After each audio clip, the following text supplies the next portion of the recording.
If everyone could please grab a seat. Well, actually, we're going to call the meeting to order, and you grab a seat after we do the pledge. I pledge allegiance to the flag of the United States of America and to the republic for which it stands, one nation, under God, indivisible, with liberty and justice for all. Very nice. Madam Clerk, could you please call the roll? Trustee Rogers? Present. Trustee Pazmino? Present. Trustee Consolino? Present. Trustee Fialco? Present. Trustee Laha? Present. And Mayor Yukich. Present. Are there any amendments to the agenda? I have one. I would like to move the flock cameras, which is from an action item to a workshop item, so that would be, where am I? Number 11, J11 to K2.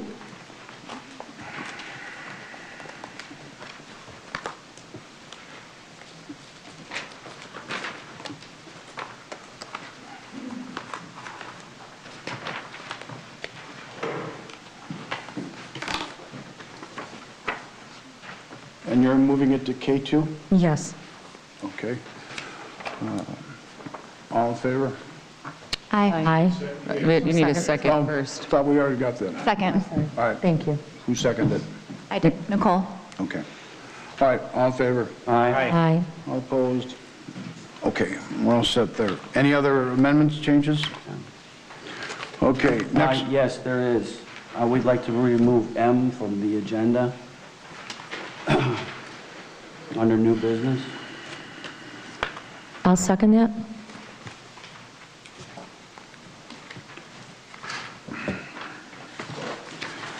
Is there any other discussion? Okay. Okay, That was M1, correct? Correct. okay. Madam Clerk, could you please call the roll? Trustee Fialco? Aye. Trustee Pazmino? Aye. Trustee Rogers? Aye. Trustee Consolino? Aye. Trustee Laha? Aye. Motion carries.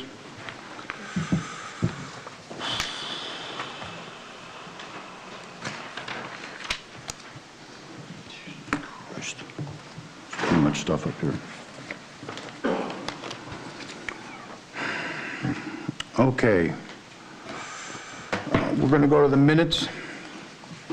If we could please approve October 27th, 2021. So moved. Second. So, This is for October 27th, correct? Yes. and Jennifer, you made second? Yes. Okay. Is there any discussion? Yes, motion to table. I think on page 2 of 7 should be motion to approve. And the same thing with number 2 on the October 27th, Oh, I see. 2021. Yes, you are correct. Would you approve with those changes? I would, yes. Beth, will you want to amend your motion then to approve? Amend my motion to reflect the changes as stated by Trustee Fialco. And I'll second. I also believe that on number 5 was a 6,000D instead of a 4,000D. Not that it matters, it's kind of a small technicality. But I believe we were talking about a 6,000D at that time. I don't know if John is here.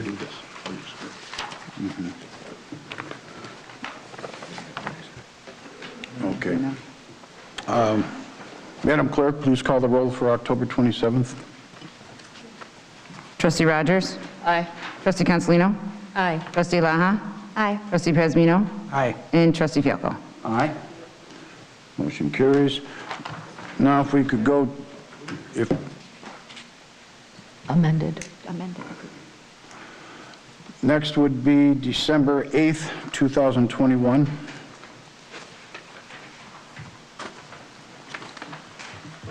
the hell did it go? Make that motion to approve. I'll second that.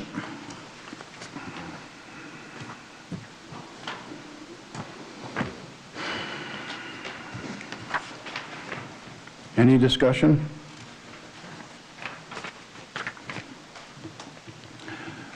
Madam Clerk, could you please call the roll?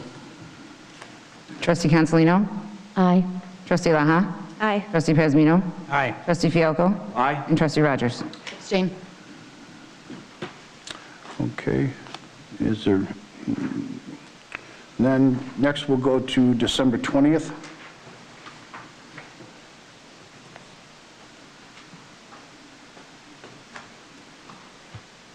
Is there a motion? So move.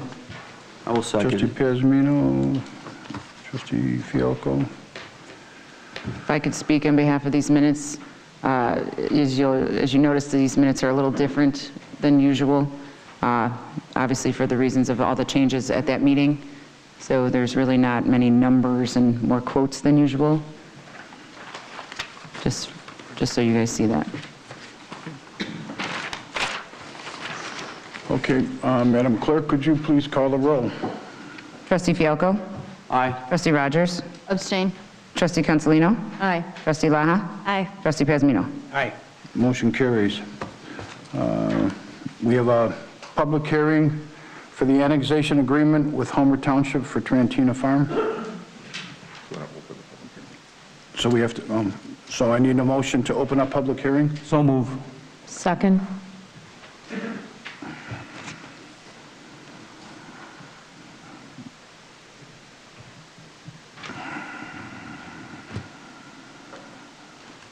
Who's leading it? Okay. Pardon me? Roll call. Further. Trustee Rogers? Present. Trustee Cancelino? Present. Trustee Laha? Present. Trustee Pazmino? Present. Trustee Fialko? Aye, I'm sorry, not present. Aye.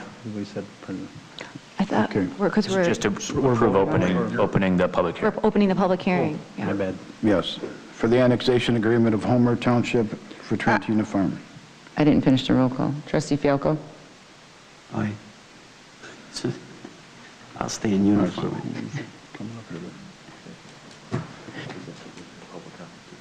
Okay.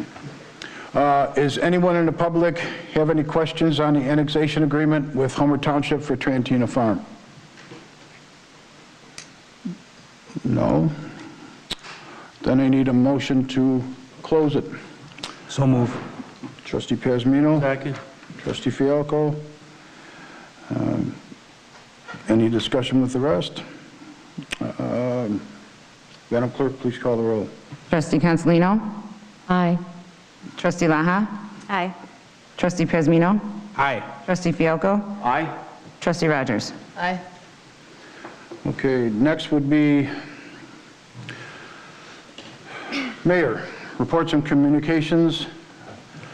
And I'll start it off today. I want to thank the Road District for all the work that they've done. Every time it snowed, it's looked very good after about 4 or 5 hours, and it's looked perfect after 8 hours. Nice salting job. Saw everyone out there working hard. Unfortunately, I know I had one mailbox get knocked down, but that's doing pretty good for the amount of miles that these guys do. So I want to thank everyone very much. Good job. Next, we'll go to Trustee Fialko. I would also like to thank the Road District. I saw all the comments on Facebook that were going back and forth and how happy people were for the most part, that guys were out there at 5 o'clock in the morning doing a hard job and keeping up with the snow that was falling. So that is my comment, sir. No report other than that. Thank you, Trustee Fialko. Trustee Pazmino. Thank you, Mayor. I have no report, but I also want to mirror the thoughts of the mayor and Trustee Fialko.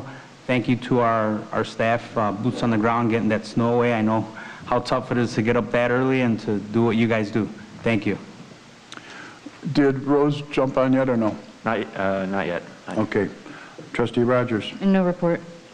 Thank you. Trustee Laha. Okay, I have a report for Ability Awareness Committee and for the parks. So I'm going to start with the Ability Awareness Committee. Tomorrow we have our first forum discussion that we're holding here at the Village. The topic is Understanding Your Child's IEP. That's open to the public. It's at 6:30, and the Zoom option will be available as well.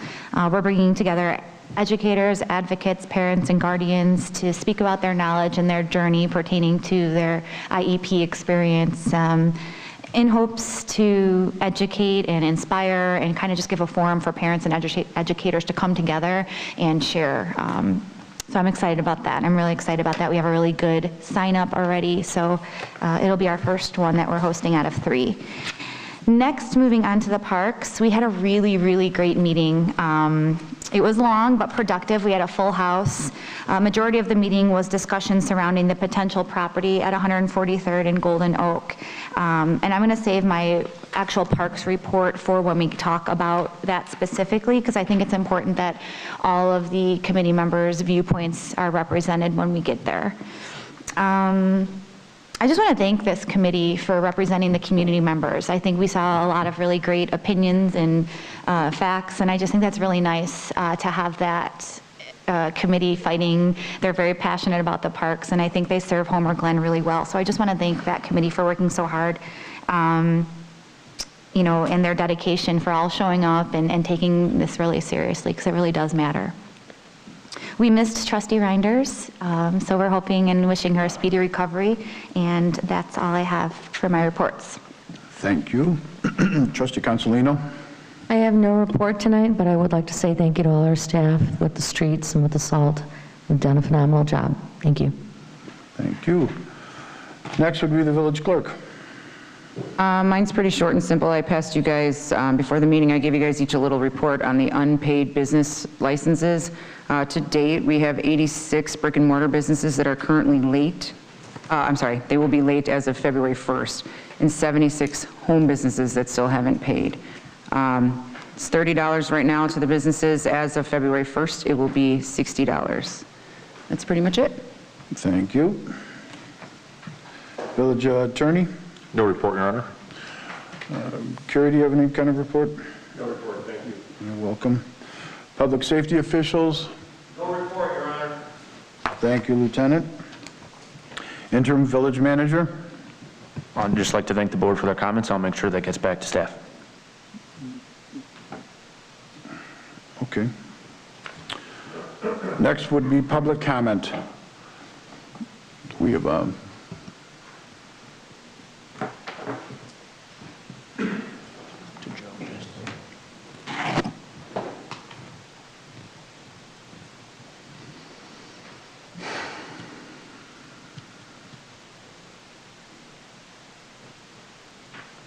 Thank you, Matt.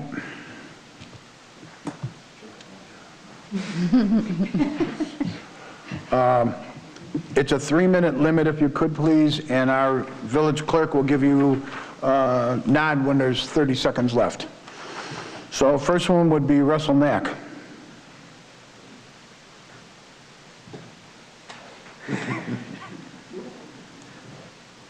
Okay, is this on? Check. Okay. Hello again. Would you like my address for the record? We know where you live, You don't Russell. visit anymore? Okay. Okay. Thank you. As you know, I'm here as a resident of Homer Glen. I'm also a member of the Parks and Recreation Committee, as you know, and have been for many years. I want to talk briefly about agenda item J2, the development at 143rd and Golden Oak, particularly about the parks. There's a couple points I want to just very quickly bring out that you may not be aware of, and I think they're extremely important. Number one is the Parks Committee has wrestled with a park in this area for many, many years. In 2009, we decided to, rather than just randomly develop parks throughout the village, we ranked the need for parks throughout the village and identified kind of service areas where parks are needed. And this immediately sprang up to number one, and it's been the number one priority ever since then. We did that in 2009, and we've updated it a few times. We did things like rank the park needs based on the number of houses in particular areas and the distance to the nearest park. And the area near Golden Oak and 143rd has a grouping of homes that's almost 800 homes without a park. And it goes way back from before the village was even incorporated, you know, mistakes that were made by not developing a park and not allotting space for a park. So by an order of magnitude, that is the #1 priority in the village and has been. And we never had a chance to put a park there because there's almost no land left. And I've got to say, this is probably the last viable parcel that's of any size in that area. You know, we looked at a tot lot on one lot that wasn't built. Someone built a house on that. There's almost no options here, and this is a great opportunity. I understand that the developers can't single-handedly solve all the problems of the past, but the park that's in this plan is rather small. It's less than ½ an acre. Our Parks and Recreation Master Plan calls for a recommended park size, neighborhood park size of 3 to 10 acres. I know we can't do that, and but I'm urging you to work with the developers to increase the size of this park from its current proposed 0.4 something acres to something greater, perhaps another lot, merge 2 lots and effectively double the size of the park. The more land we have, the more we can do, the more we can address the need for seniors. You have 30 seconds. Okay, who will be living adjacent to this area, special needs, all kinds of other stuff. Once we have the land, we can do something, but if we lose that land, it's gone forever and we lose the opportunity. So please do what you can. The developers seem like reasonable people. I'm urging you to work to increase the size of this park in this proposed development. Thank you. Thank you, Russell. All right, next one. I know it's Matt. Not quite sure of the last name. Matthew Klein, and I'm the attorney for Marth. I'm not sure if you'd prefer address a couple comments now or with the agenda item. He's with Yeah, J2. we'll wait till J2 comes up, and that's coming up quick. Yeah, that would probably be the next couple of people listed there as well, Marth, and Gentile. Okay, so you've got those 3. So, all right, next would be Steve Balich.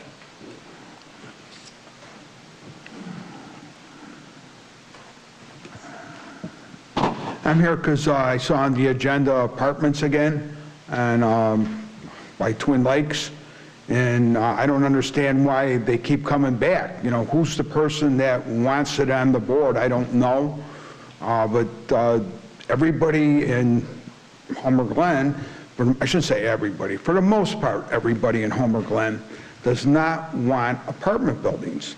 We don't care about townhouses or condos, but we don't want apartment buildings. And so I'd ask the board to dismiss any time that you have changes in that density to make it where you can have apartments. And if that's in the comprehensive plan, I mean, I don't remember it being in there, but maybe I'm looking at the wrong one. But it needs to be removed because nobody wants those things. So please don't move forward with that item and do anything in Twin Lakes with apartments. Thank you. Next would be Dean McKee. Sean McKee. Sean.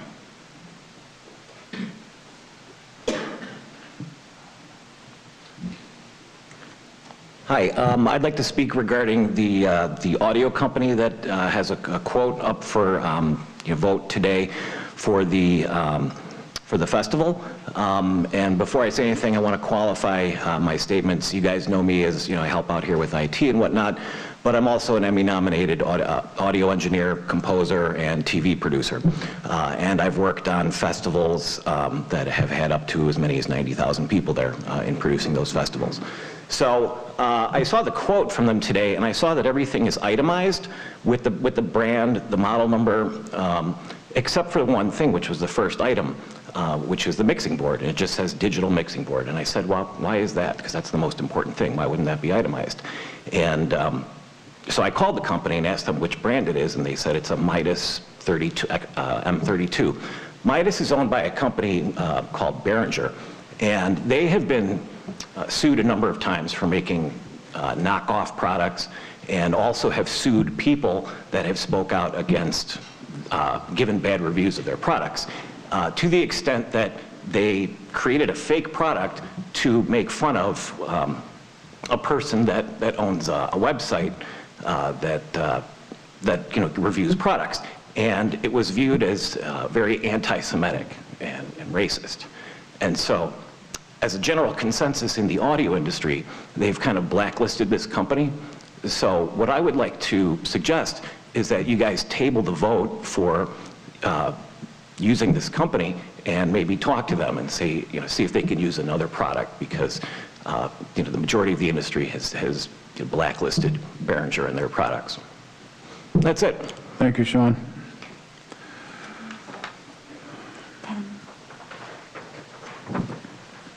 That's it for public comment. Oops. Please. Next would be consent agenda. Consider for approval the accounts payable for the period of January 14th, 2022 through January 27th, 2022 in the amount of $624,484.48. Number 2, consider for approval the Treasurer's report of cash and investments for the periods ending November 30th, 2021 and December 31st, 2021.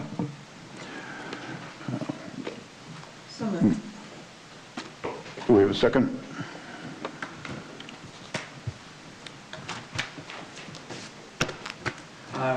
Second. Sorry, Dan, I'm sorry. I heard you say it, and then I said second. Sorry. I was like finishing your sentence. For the record, it would be Trustee Rogers and Trustee Laha. Yep. That's what I wrote. Okay, all in favor? Aye. You gotta, I think, roll call. All right, roll call. Trustee Laha? Aye. Trustee Rogers? Aye. Trustee Consolino? Aye. Trustee Fialco? Aye. And Trustee Pazmino? Aye. Okay. Number 2. Legislation and action items. Consider for approval a motion to accept and receive the village audit for fiscal year ending April 30th, 2021. So move. Trustee Fialco? I believe that was Trustee Pazmino. I will second it, though. It's deeper. Okay. Without the hand. I did second it, though. Okay. I got that marked. Is there any discussion? Mr. Mayor, Kevin Bissell, one of the auditors, is here for a presentation if the board would be so inclined. That's up to the board. Okay. He's already ready to go. All right. We can go to that. Thank you. Again, my name is Kevin Bissell with Mueller & Company, and we did work on the audit for the year ended April 30th, 2021, and this is the presentation of the audit. I'm going to start in the financial statements on page Roman numeral 7, which shows the certificate that was awarded for the fiscal year 2020 presentation. And I just wanted to mention this. This is a very nice achievement for the village. The statements from last year were sent in for review and discussion for the GFOA award program, and the award was awarded to the village. And in discussion with John Sawyers, the statements for this current year will be submitted as well for review. So I just wanted to mention that again. Pages Roman numeral 10 through 12 is the independent auditor's report. And this is really our addition to the financial statements. The report states that we have audited the financial statements of the village as of April 30th, 2021. It goes on to talk about the responsibilities of both management and the auditor. And as far as management's responsibilities, management is responsible for the preparation and a fair presentation of the statements in accordance with U.S. generally accepted accounting principles. This includes the design and implementation of internal controls related to the preparation and the presentation of the statements that are free from material misstatement. And as far as our responsibility as the auditor, our responsibility is to express opinions on the statements based on our audit. And we conducted our audit in accordance with U.S. generally accepted auditing standards as well as government auditing standards. And this requires that we plan and perform the audit to obtain reasonable assurance about whether the statements are free from material misstatement. And this involves performing procedures to obtain audit evidence about both amounts and disclosures in the statement. The procedures selected depend on our judgment and our assessment of the risks of material in the statement. And during the process, we evaluate the appropriateness of accounting policies, estimates, as well as the overall presentation of the statements.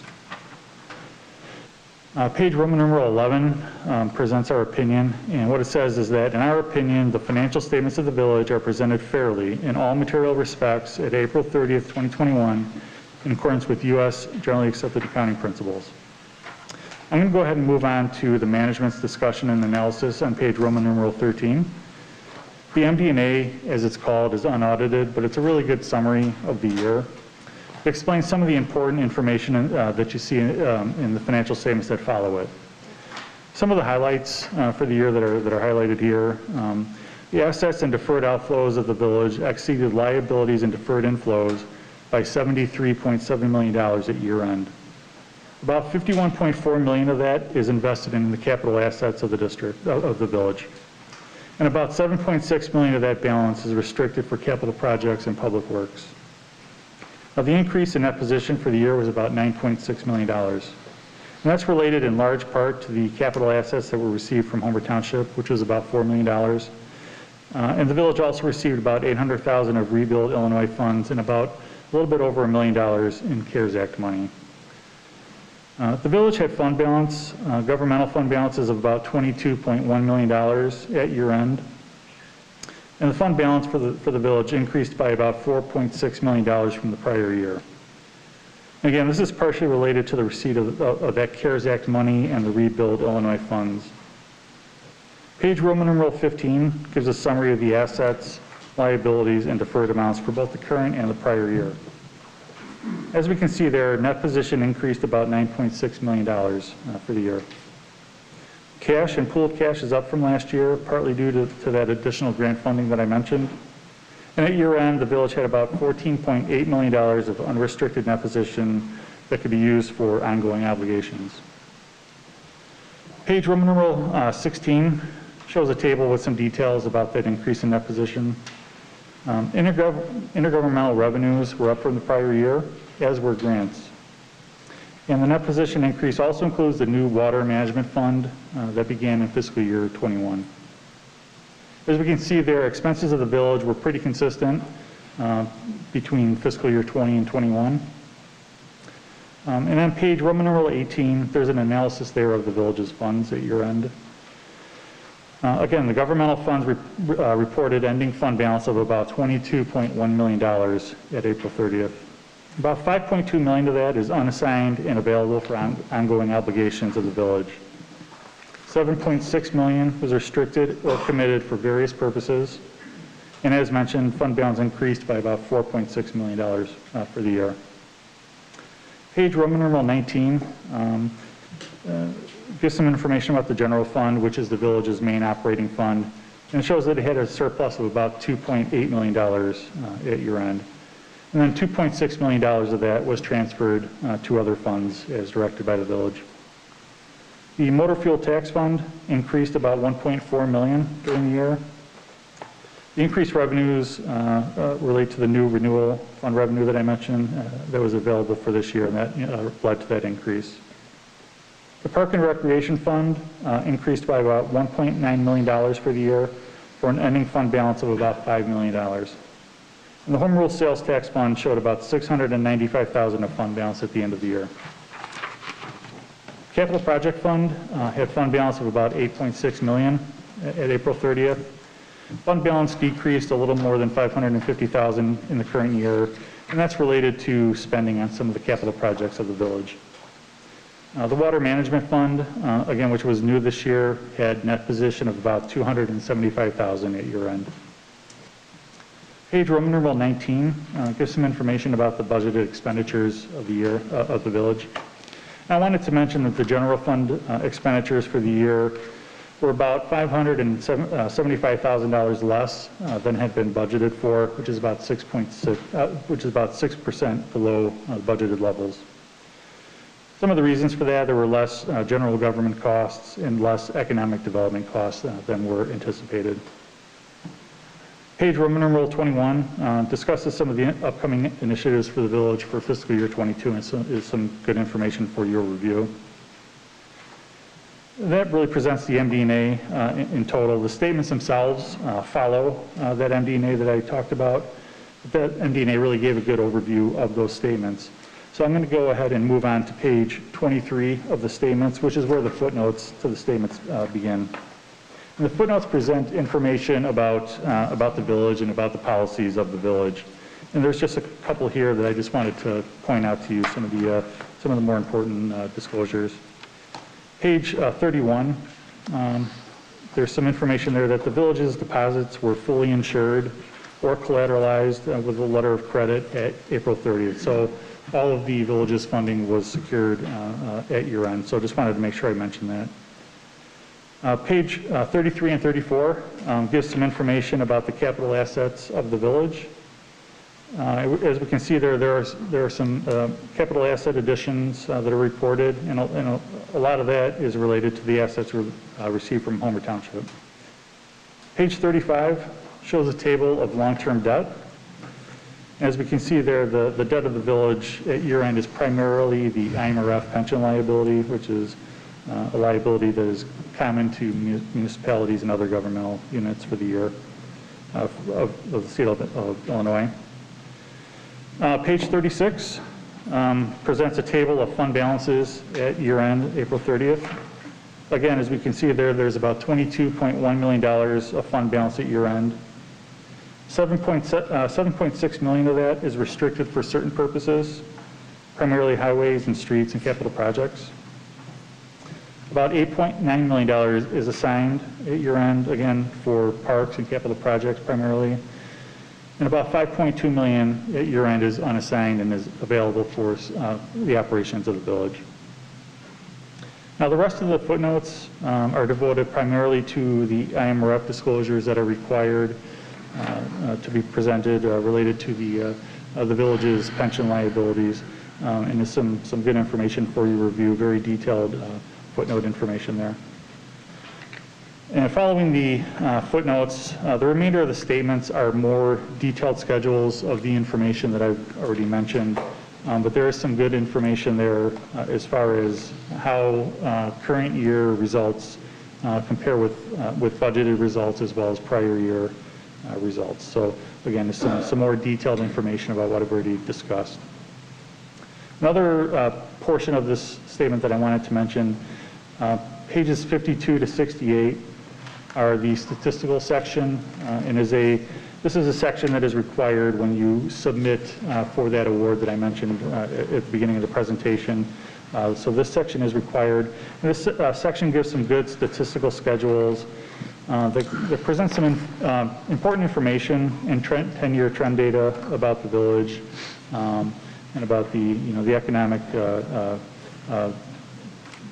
information over the past 10 years. So again, some good trend information for your review as you're reviewing those statements. The last part of the statements that I wanted to mention is the single audit. That starts on page 69, and the single audit is new this year, and that's related to the additional federal funding that was received by the village. So once you exceed a certain threshold of federal funding and expenditures of that funding, then an additional audit is required that goes through some additional guidelines as set by the federal government. So that section presents the results of that audit. And again, that's a new section for this year and relates directly to that CARES Act funding that was received for the year. So that is really just kind of a summary of the statements themselves. We had another letter that we issued along with the statements, but before I move to that, I wanted to see if there were any questions about the financial statements. Well, John did a wonderful job again this year, so I think he needs to get some kudos for it because he keeps doing it every year. Questions wise? I would just like to ask one question of you. In the comparables for other communities where you do the same work, where do we seem to fit into your rating scale as far as fiscal responsibility? We don't necessarily do a comparison of government by government, but you know, the village has very healthy fund balances at year end, which is, you know, and again, as I mentioned, that as far as expenditures of actual amounts compared to budget, you know, at least the last couple of years that I can recall, in the primary fund of the village, the general fund, actual expenditures were below what had been budgeted for the year. So that's some. Thank you. Yes, absolutely. Any other questions on the statements themselves? So the other letter, if there's no other questions, the other letter that we issue is the conclusion letter, which is really just a summary of how we thought the audit went. So there's just a couple of things in there that I wanted to point out. From our standpoint, the financial statement disclosures are neutral, consistent, and clear. We encountered no significant difficulties in dealing with management while performing and completing our audit, so I wanted to make sure I mentioned that. And there were no disagreements that arose during the course of our audit. Wanted to thank John Sawyers and his staff again. As you mentioned, John gives the information to us that we request in a very timely and complete manner. And again, wanted to thank him for helping us out during the process and responding timely and again, very complete records and the information was easy to follow. So again, I wanted to say thanks to John and his staff. Any questions about the conclusion letter?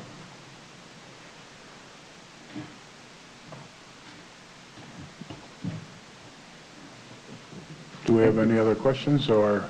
I would just mention that it's available on our village website for review if anyone is interested. Okay. Well, thank you, John. We appreciate it every year. Thank you. After year, after year. Thank you. Thank you. Thank you, Kevin Bissell.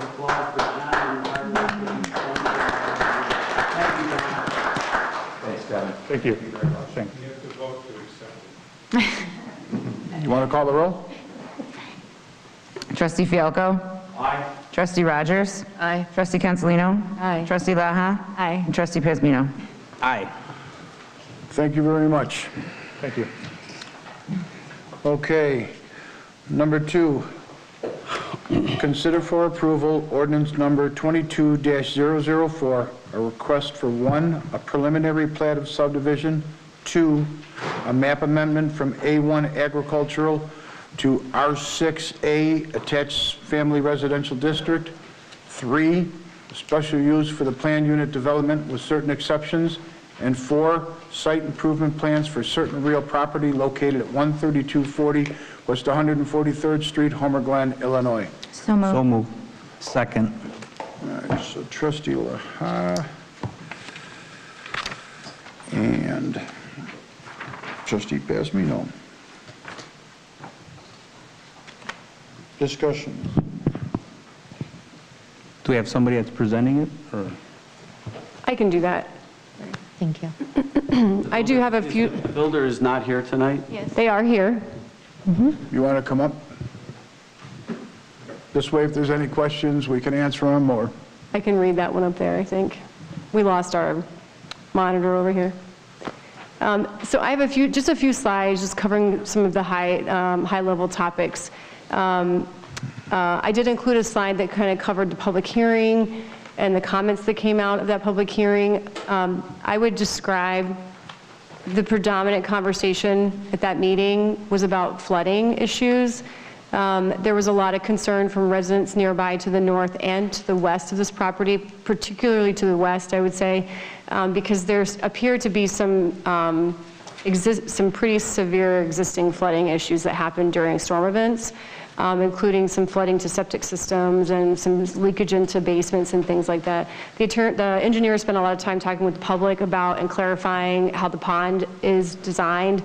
I think a lot of times the public can be nervous when a pond like this is shown right next to their house. They think that it's going to flood. And the engineer, I think, was really good at kind of explaining how the pond was designed to take on not only the current water that's on the property, but any new water that's being, and velocity and quantity that's being produced as part of the development. There's some water coming all the way from Bell as part of this basin, and then he also explained that he's reducing it by quite a bit, the volume that's going to be coming out of the pond. So I think at the end of all of it, I believe that the public questions were answered. Some of the other questions that were brought up were, there were residents that didn't want to park here at all. There were residents that felt like the park equipment should be senior type equipment that would be more appropriate for this type of development. There were comments that they would prefer single-family detached. They just said single-family, but I know they meant detached. But they were glad that it wasn't apartments. There are concerns about trees being removed. I think a lot of people see this property and it's been wooded for a very long time. So I think there were people that commented they were thankful for the open space protection outlot on the front. And there was some concern about some park safety liability, who would be liable for issues at the park. So there was just some general questions about that. Next slide. As part of this project, we knew that we wanted to take this to parks. In December, the parks meeting was canceled, and so we brought it to the January meeting. And I know it was right. It was this week, actually. And the members, I can touch on this high level if you want, and if you want to take it over, Nicole, it doesn't matter to me. If I missed something, let me know. There was a lot of discussion that lasted for a really long time, definitely over an hour. I don't know how long exactly. And there were a lot of differing opinions, which I thought was quite interesting to hear everybody's opinion about everything. At the end of all of it, I feel like, and I mean, maybe, Nicole, you might be better at speaking to some of the details if you want to, but I think what we came out of it with was there was a group that was interested in just taking the park, the 0.41 acre park, with the balance of that would be due to the village, basically equipping the park in that amount. And in fact, their estimates for the work they were going to be doing was well over that cash value anyways. But so there was that kind of one group. I think there were 3 people that were in support of that. And then there was a group that was really wanted to look at an option to the south on lot 13 and 14, which is closer to the 143rd and Golden Oak intersection, because they felt like it would be adjacent to the open space and that we might be able to actually get a full acre there. That's option C over here on the left side, and there are some things that we talked about with regard to that option, which is that there is some significantly challenging topography over there. It's my opinion, and I don't know, he might be able to weigh in on this, but there's this area behind those lots to the south, it's just a very, very high, and there'd have to be significant grading that would occur. I believe that we would lose almost all those trees in that corner behind those lots if we were to do this. So those are just some of the things that we were weighing while we talked about this. The other option that came up as a discussion was not taking the equipment as an option and requiring them to do the full land dedication, or as close as we could get to that.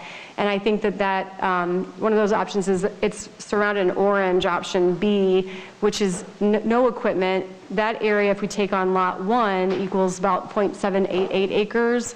And then they would pay a cash in lieu balance, which is $17,500. So I don't know, what's on the next page on this one? This is the open space. Let's go back to this one, because the one before this, and let's see if Nicole wants to add anything about the parks meeting. Yeah, it was really interesting conversation. It was really good conversation, like you said. We also had residents email and attend the meeting, and repeatedly we heard, we want a bigger park.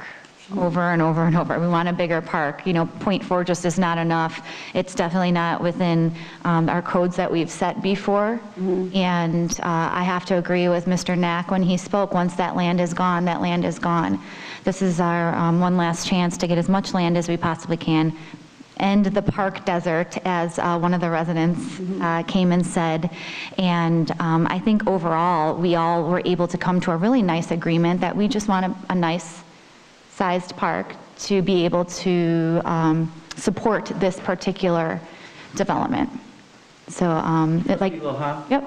Out of these options, which is the one that you're recommending? I am recommending option B. Originally, the builders came to us and presented Outlot A, fully equipped. It's very small. It's only 0.41 acres. I really would like to stay within our code boundaries and get as close to an acre as we possibly can. That would include taking out Lot A, and I had asked, and a few of others had asked, if we could include Lot 1. The developers were kind enough to come back with meeting that need, and in addition, we asked for the remaining monetary contribution of $17,520, which we can put towards creating that park.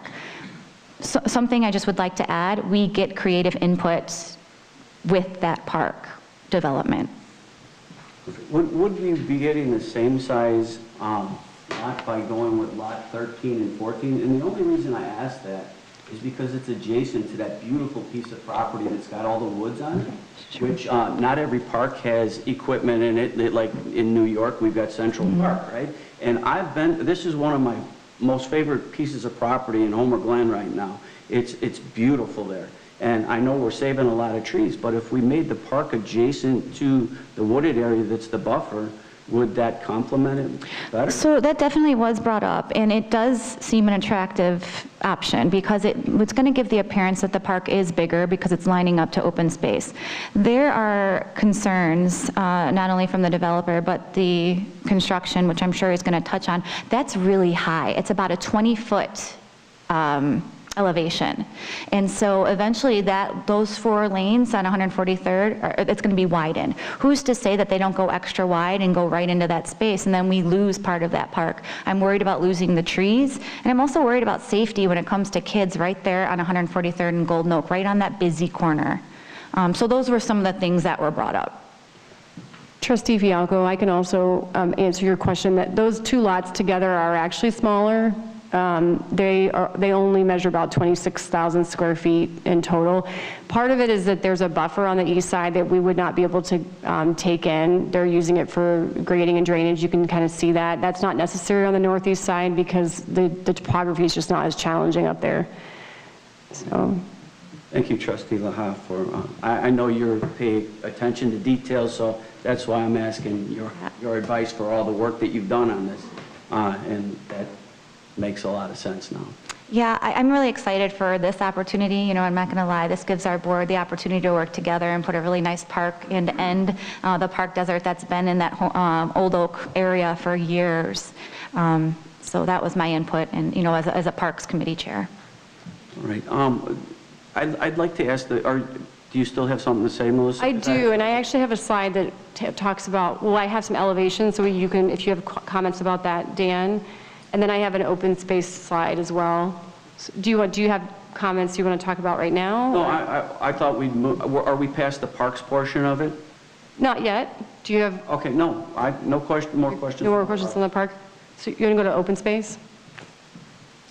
So that this is a comments about Outlot D, which is along the front. The applicant is requesting that the village, or asking if the village would be interested in taking this property to be dedicated. As staff, I was unsure with them early on how we felt about taking on open space. We don't really have property like this in our assets. So this would, it's just something that I want to make sure that the village, this comes to you before you, this was not part of discussion at the Plan Commission because they really don't weigh in on a decision like this. So just a couple high level things. This outlot will be parceled out for tree preservation, forest preservation, and there will be a conservation easement on the property regardless of whether or not it stays under the HOA's control or comes to us. There also is recommended under the PUD conditions that there would be an SSA, a dormant SSA established that protects the land in some instance when the HOA may dissolve in the future, that the village could step in if there was a maintenance issue, and there's a special taxing body that taxes the residents in that neighborhood only in order to do maintenance. So there is that backup if it's in the HOA's hands still. So then on option B, where the village owns the land, we do have to consider that there would be future maintenance costs. We probably have to do a minor forest plan or some kind of management plan that would help us understand what it is that we need to be doing every year or every 5 years. And then, and I spoke with John momentarily, we don't have staff that can handle this in-house, so it would likely be like an outsource thing for invasive removal, tree removal if necessary, that type of thing. That's all I have on this, so I don't know if you want to talk about this now, or we move on to other. Well, as far as this point goes, I know that the Environment Committee every year looks at open spaces that are available to be purchased. This is something that's to be donated that would definitely fulfill that, and best of all, we don't have to spend money on it. So just letting everybody know. I do think that if we decide to take this, I would probably ask our attorneys for some assistance in amending that condition. The condition right now, it reads not dedicated to the village. And I think that there's details in this that we would need to talk about. There's a swimming pool on this property, an existing farmhouse, barn structures, some of which may or may not, Jim may be able to answer. I think the house may be on lot 13. I think the house and the pool are both on the, what's the tree? On the outlot. The pool, you can see the contours. It's like up on the plateau. Yeah. But I'm not sure exactly where the house is. I think there may be some structures there, though, that we would need to talk about how we move forward with this property before it gets conveyed to the village. Our plan would include the demolition of the existing structure. So I don't know if we could just maybe handle it with the development agreement later. It might be a way to do that, if they were to decide to do that. So if I understand what you're saying is, under one proposal, there would be a conservation easement and the property would be maintained by the homeowners association and/or the developer until it's completed. Under the other, it would require the village to maintain it. There would still be a conservation easement. I would recommend a conservation easement only because I like layers of things on land in the future. But at the same time, you indicated that the staff says, at this point, there's not proper access for the village, and so if it can be handled subsequent to whatever it is that you're asking the board to approve, it would probably be better if the details were worked out and a little bit greater information provided before they act one way or the other on this. If it's ultimately going to be preserved in its present condition, and someone else is going to pay for it as opposed to the village, I think that's a very important fact. But right now, I don't know if they have the information they need, but it's up to the board ultimately to make that. Would this be a situation where we would be able to break up some of these conditions on here? I know that's number 7. Is that, we're talking about number 7 here? Right. Would that be something that we could separate from this, or is this all or nothing? Because I would like to talk about that a little bit more separately from this. So I don't know how to answer your question really, Carrie, because we have, right now, it was talked about that there could be access potentially from the existing driveway, but I don't know how that's impacted by 143rd Street widening. I think we could get access from the developer through easement, potentially. I also think at the Parks meeting, they did acknowledge that the drive was going to be left there. It wasn't going to be curbed, from my understanding. Do you remember that? That's going to be up to IDOT ultimately, but right now there is a driveway about the center of the property on 143rd that provided access to the existing house and the farm structure, barn structures. For access to that wooded area, I would suggest that remain. That would be part of final engineering and IDOT approvals, but that would be the natural location for access to the non-residential property, part of the property. I think what Carrie's saying, Trustee Laha, is that if there is something that happens in trying to gain access to this parcel for the village that may impact the site plan, is that a concern of yours? Is that what you're saying? That this might be too early? Has there been a phase 1 done on the property around that pool? Yes, we did. Yeah. I mean, is it possible, because right now, as the amendment stands, it's basically saying that the HOA is going to own it. Can we, at a separate time, I think we've done this in Hunt Club years ago, come back and revisit it? We could. So that Tim and I we're not- talked about that today. I said, even if they decided not to take this land, we could always revisit this in even 5 years, if the village is in a position where we feel better about our, if we have a parks department that's functioning and feel more comfortable taking it at that time. Yeah, because if I heard you correctly, you said that right now we really don't have the staff to take That's on just- something like this, or? I think we probably should ask. Sure, I think we probably treat it similar to some of our natural areas that, like the 319 grant area, we have a separate contract that's a specialist in that area. That would be the same. We would treat this the same for forestry maintenance. I would recommend that we look at it at a different time because we don't have enough information to really make that call. We don't know what that cost is going to be. I'd like to see the phase one around the swimming pool, especially because of the age of it. Been in situations before where we purchased properties that had an in-ground pool and ended up having to spend quite a bit of money to do some remediation on it when they were that old. So I think it's maybe something that we can look at, very shortly down the future, but and talk to John and see what his thoughts are on it. That's my opinion. I agree with Trustee Rogers. So is there some sort of a contingency that you would put on this ordinance?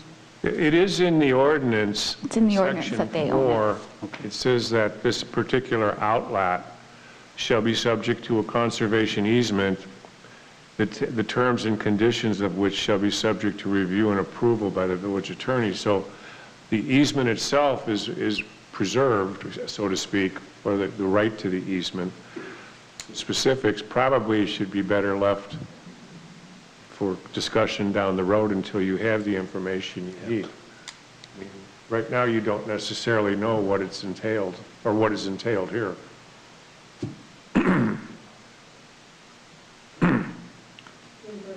Sure. Mayor? Yeah, couple comments on this. First of all, our understanding of your ordinance as we're going through the application was that the open space, the treed area, was being required by your ordinance for preservation for public purposes, and that under your ordinance would be subject to dedication to the village at 5 years. I'm not sure what the qualifications on the dedication of 5 years were under your zoning ordinance, but that is in the part of the ordinance that we're working with. Obviously, as far as conveyance to the village of this, any other property, we would have to go through the environmental review, work with your attorney to it.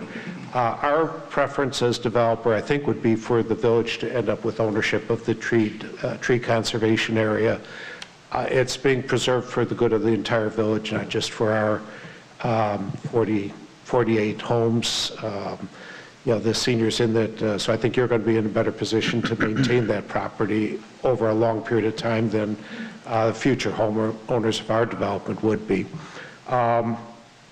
We're certainly willing to discuss that with you. That is not the biggest item as far as either us maintaining it or giving it to the village, but I think our preference and our recommendation would be that that be given to the village. Council, based on what we've heard so far, your recommendation to carry forward with this is what? Sit back and look into it. No, you can certainly adopt the ordinance. Okay. That's your desire.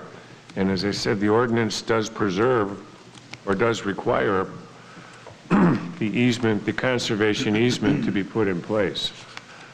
But that being said, it doesn't require the village at this point in time to take ownership and responsibility and the possibility of having to maintain it, and the access issue is still there to be resolved, and so you can adopt the ordinance and delay the decision on ownership until you have more of the factual information you require, or that may be required. I'm not saying don't adopt the ordinance if it's ready to be.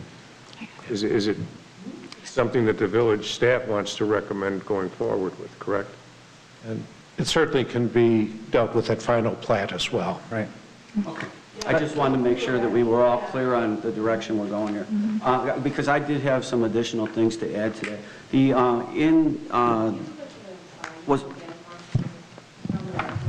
I'm sorry? Was there something else that No, I just wanted to put the elevation slide up too. Oh, okay. I have a question on page 2. Page 2 talks about the special service area, SSA, and that has to do with the improvements, and that has to do with water, controlling the water issue over there, correct? That would typically, in this situation, the homeowners association would be responsible for maintenance of the naturalized detention area. If you could go to the prior slide, I think.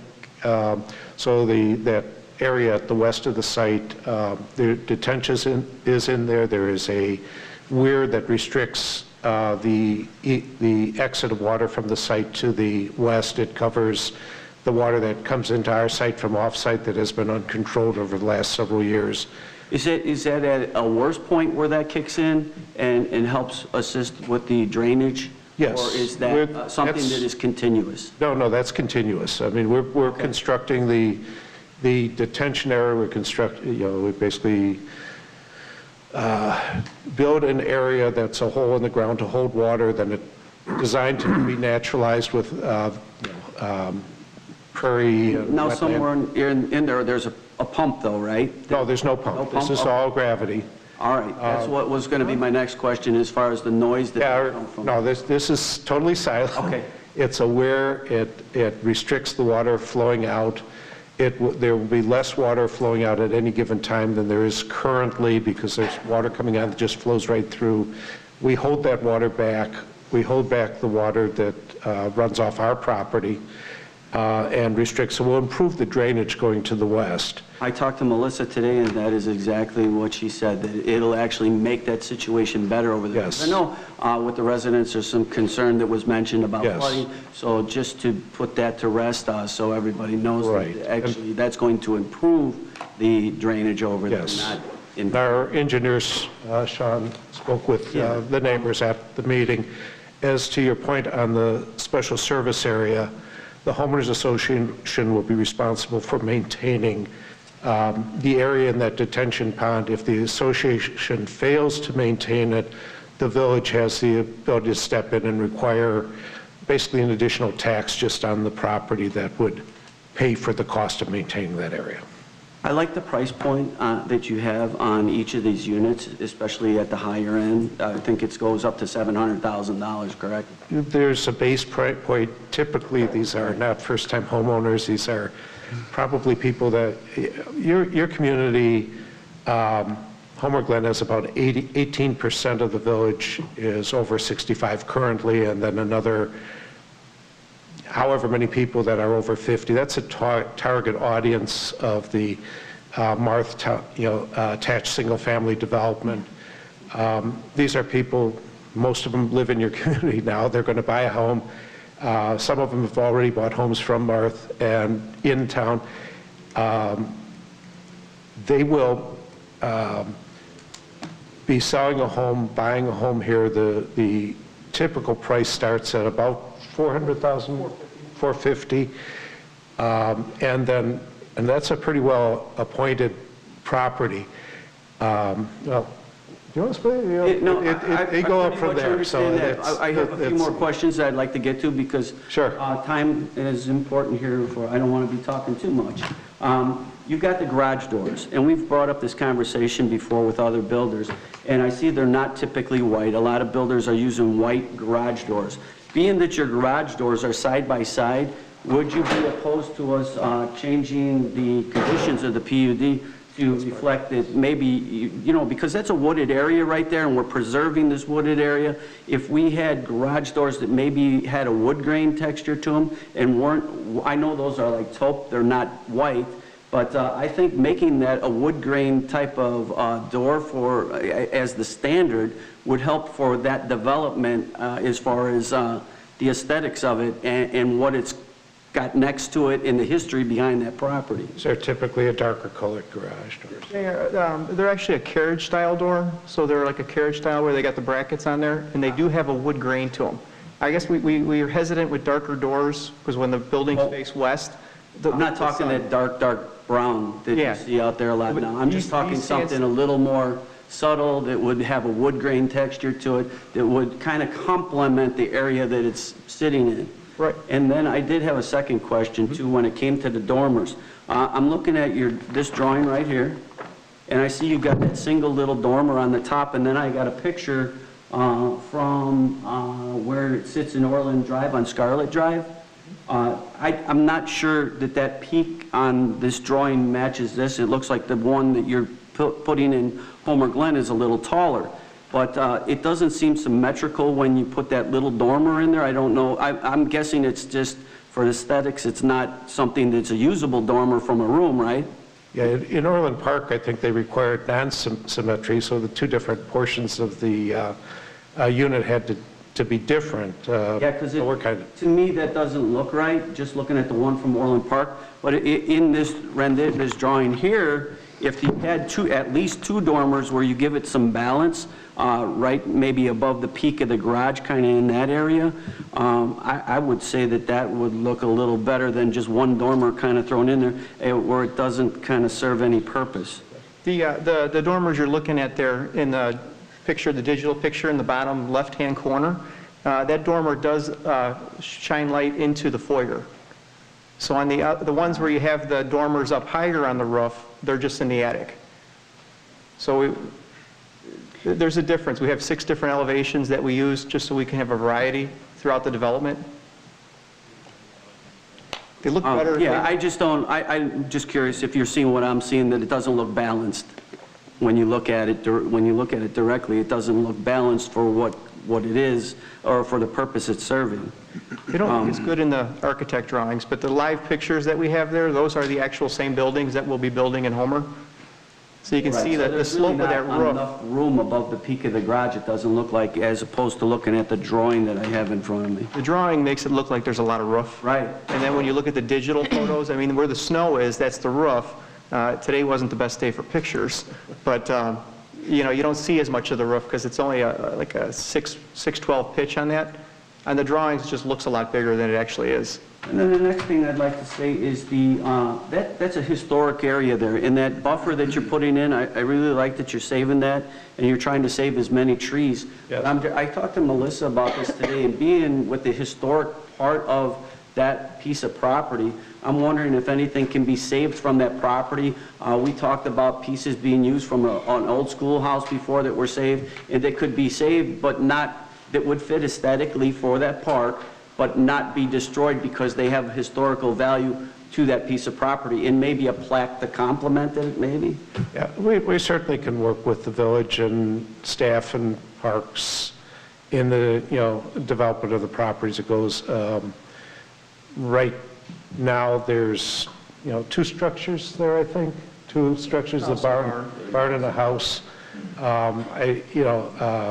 The family that we're buying the property from, the Leoponis, they'd be interested in having the park or the tree preservation area named after their... So you'll work with Melissa to make that happen? We'll work with the village on that. We don't have to change anything in here to the PUD to reflect that?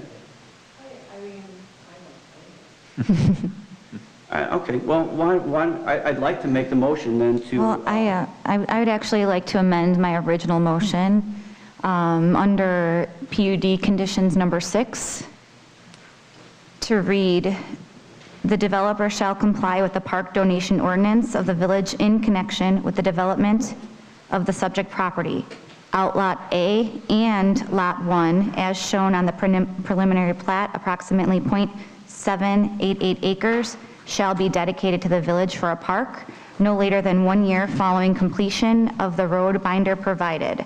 However, the village shall not be required to accept any such park property unless and until the following conditions have been met. A, the seed has achieved a level of germination and growth reasonably satisfactory, and B, the landscaping approved as part of the final landscape plan has been inspected and approved by the village.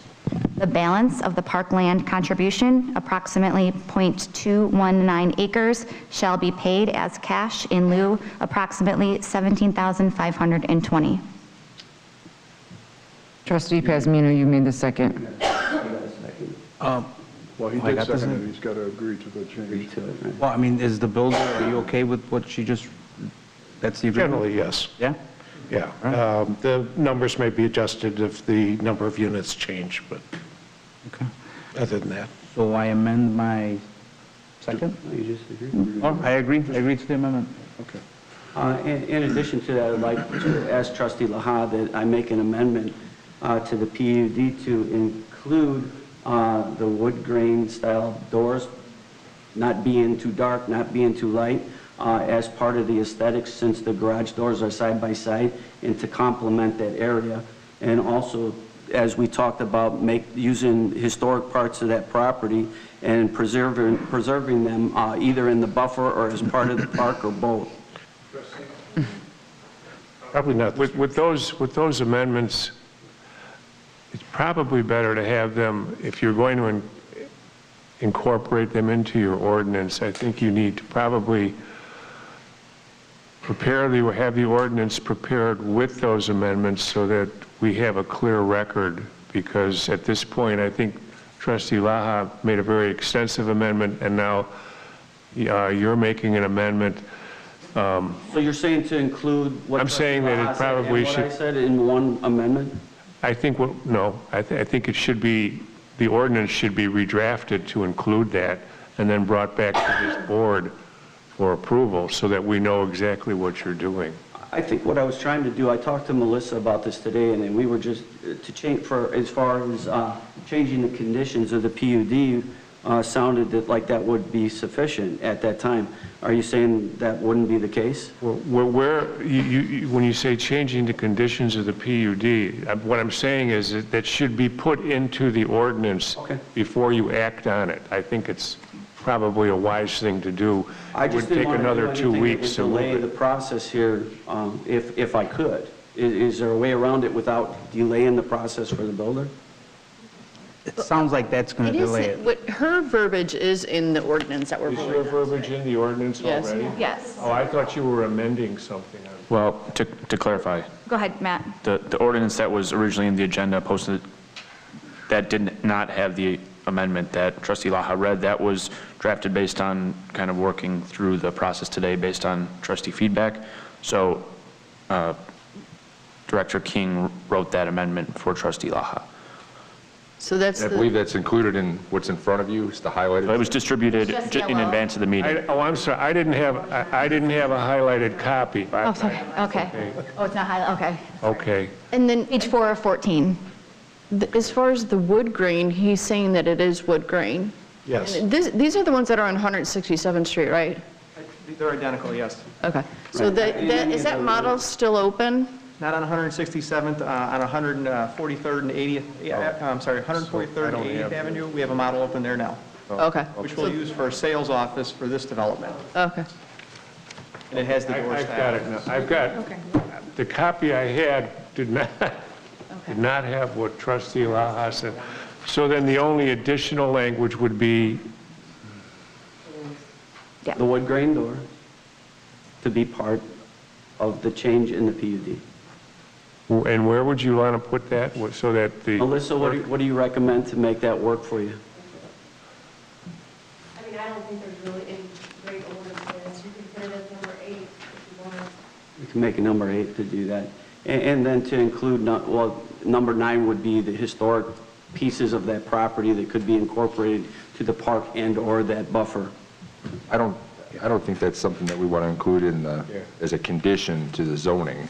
I think it's something they said that they can, a suggestion. I think Joe should be part of it as well. And as far as the wood grain, I think you could have number 8, that they will include a wood grain garage door, which they said they were going to do. Whatever we can do to make it easiest, I don't want to delay the process. Would you like to see a picture of the garage doors? No, I trust you, and I've We seen have them it here, before, so- but I just didn't see the wood grain in any of your pictures or drawings. There's a lot of detail in them. Okay. But I wanted to make sure we had something specific, like wood grain, because I know in your amendment, you mentioned not too light, not too dark. I think we got to make sure we've got something really... We can provide... I just want to make sure we... We can provide the picture Jim has to Melissa to attach if you wish. The only reason I said that is because And, you said the real dark, and that was not what I meant. Okay. Yeah, as far as the comments are... Trustee Laha, that amendment, is that all right? So what is number 8 going to say then? Just try it without the not too light, not too dark. I think it was that the developer... Include that the garage doors would be of wood grain texture. Appearance. Okay. Appearance, texture, right, to complement the surrounding area. And that covers the rest of it with what Nikki has? Yeah. I believe Okay. so, yeah. I already have it, yeah. Okay. So trustee Laha, you're adding that to number 8 to your motion, and Ruben, you're changing it, or is this Fialko's? The amended motion that was presented to the, or ordinance presented to the trustees was a replacement of number 4. So number 4 was taken out, and then the highlighted, sorry, I didn't want to. It's 6. That's okay. We'll talk later. I got you. We'll figure it out later. It's 6 So on both it'd of be them. to adopt the ordinance as amended by trustees Laha and Pesmino. Section 4. Whatever he's. Section 4. So with the Yeah. Are you good with that, or are you good with that? I'm fine with that, whatever will get this rolling along. Yeah. Okay. Thank you. All right, so Madam Clerk, are we set, Carrie, or?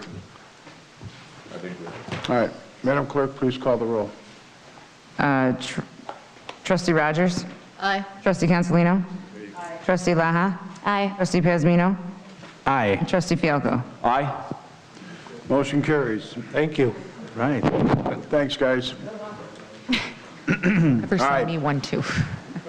J3, consider for approval ordinance number 22-005, a request for 1, a special use permit for a major amendment to the Menards planned unit development, approved by ordinance number 02-032 with certain exceptions. 2, special use permits for an outdoor seating area, and B, a drive-through establishment associated with a permitted restaurant, and 3, site improvement plans for certain real property located in the C2 Local Business Zoning District at 13900 South Bell Road, Homer Glen, Illinois, also known as Lot 3 of the Menards subdivision. So move. Trustee Pesmino. I'll second. Was there you, Jen? Second. Okay. Discussion. Is the builder here by chance? The franchisee is here. I see. Good evening. I actually just had, are you going to ask? Yeah. Go ahead. Okay. I was going to ask a couple of questions about accessibility. I noticed that you have, in the writing, it says you have 1 additional accessible parking spot, but in the plans, I see there are 2. So will it be 1 accessible parking spot, handicap accessible, or 2? Should be 2. 2, okay, just wanted to clarify. Also, your front doors of entrance, are those going to be automatic doors, or? No, they would be manual. Okay. Yeah, regular. I was just wondering, if someone is using a wheelchair and they want to come to your establishment, how they're to open your door? Yeah, I mean, it's just standard of what we've done. Standard, yeah. Yeah, that's. Currently, the state's still looking at automatic doors requirement, but Okay, I just want. Are you through, Nicole? Okay. I just didn't want to interrupt if you weren't done. I just have one question. This is a franchise store, right? Correct. And that's a beautiful building. Thank you. Congratulations on your purchase of that building. I have looked at that for a while. The thing that I'm most concerned about, and I don't know if you, as a franchisee, they allow you to do this, but the signage with the huge hat. I know you're asking for this additional square feet for the sign on a couple sides, from 53 square feet to 76 square feet, right? Correct. And do they allow you to just use the word Arby's instead of putting the hat behind the word Arby's? No, the only section they would allow that is if you see on the front of the. I saw on the front of the store. That's why I was asking if it was available to do it that way on the sides. On the sides. Yeah. That's not their standard. The only place I could put the word was on the monument sign, and then that's kind of like their prototypical thing. I'd have to go and kind of fight them on it to say, hey, can you allow this? But typical, standard build is. If we kept it at 53 square feet, how would that really impact your business? I think just architecturally or proportionally to the size of the building and just having the same size all around. That was kind of the preference. Obviously, as a business owner, you want maximum signage that you can get, and that's kind of what I'm just trying to go for, really. Just for visibility purpose. Okay, there wouldn't be a chance that you could ask corporate if you could just go with the word Arby's, like the front of the store is going to have it? I could ask, I mean, again, I can't, probably like a 10% chance they'll say yes. I'd have to literally go up to... Are there any other stores that you know of that have it set up that way? No, so I own 4. This would be my 5th location, and then I've never seen an Arby's have, I guess they would just prefer not to have anything because that's not standard. Kind of like the trademark. Yeah, that's like just what they're known for. Do any of your other stores have signage at that 76 square feet? I have one in Orland Park that's close. I don't know out of the top of my head, but it's pretty close to that. And just the size of the building, obviously it's a very, height-wise and width-wise, it's just a very large building. So just for, my architect had kind of come up with that, Arby's had come up with that, just so it's proportionate. All right. Thank you. Doesn't look too gaudy, and it kind of dresses it up and at least draws everyone's attention. That's what you're wanting. Is there any other questions? Madam Clerk, you want to call the roll? Trustee Consolino? Pasmino or Consolino? I mean, what did I It's say? like a combination of both. Trustee Consolino? Aye. It's like a hybrid. Trustee Laha? Aye. Trustee Pasmino? Aye. Trustee Fialko? Aye. And Trustee Rogers? Aye. Motion carries. Congratulations. Thank you, everybody. Congratulations. Welcome to Homer. Okay. Number 4, consider for approval number 22006, requesting an extension to the variances granted via Ordinance 21-002 for certain real property located at 13564 West 167th Street in Homer, Glen, Illinois. So move. I'll second. Okay. Do you have any questions, or do you have something that you want to say, or? No, I think it's pretty much outlined in the agenda there. I'm having difficulties getting the survey completed with the survey company. I don't think anybody was here when this came through. Ruben, were you here maybe? Okay. Yeah, so if anybody has any questions on this, This went through Planning Commission before, right? And it was approved, and all we're doing is asking for an extension of another 180 days or 6 months, right? correct. Okay. Thank you. Any other questions? So does it look like the contractors are coming around, or you're still not? No, it looks like I'm going to be taking them to court. Oh, boy. Well, good luck with that, sir. Yeah, thank you. Okay. Madam Clerk, could you please call the roll? Trustee Laha? Aye. Trustee Pasmino? Aye. Trustee Fialko? Aye. Trustee Rogers? Aye. And Trustee Consolino? Aye. Motion carries. Number 5, consider an approval, ordinance number 22-007, a request for 1, a variance to increase the height of the fence in the front yard from 4 feet to 6 feet. Thank you all. 2, thank you. Hopefully they come to your aid. Number 2, a variance allow additional height equal to 3 strands of barbed wire for the entirety of the fence in the front, side, and rear yards. 3, a variance to reduce a driveway setback minimum from 5 feet to 0 for certain real property located in the P1 Governmental Buildings and Public Schools zoning district of 14500 West 151st Street, Homer, Glen, Illinois, HG 2133V. So move. Second. Okay, discussion. I'd like to, do you have anything? No, sir, go ahead. I just want to make a point where it says in the front yard. The front yard is not actually anywhere near a house. This is the township's road district's building, where they want to add some fencing to protect their equipment, and the fence is going to be moved out a little bit. So this really doesn't take in a front yard. It's not necessarily a front yard. And there's a fence already around that property that is at that height.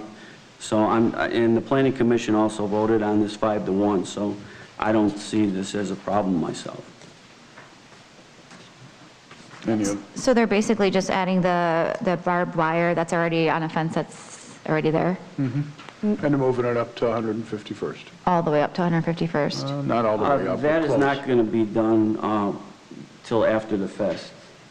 Okay. When the fest is over, then that'll be taken care of. I've already talked to Brent Portfolio about that, and he is working with his team to make that happen so it doesn't interfere with the parking for the fest for 2022. I'm not opposed to the fence. I mean, the barbed wire, though, it's just not It's barbed wire already around the rest of the fence. around the rest of, they're just making it higher.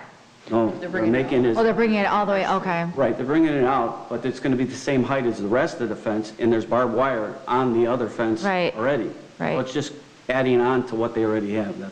We took all of our barbed wire off of properties. Right, I remember that. I remember when that happened.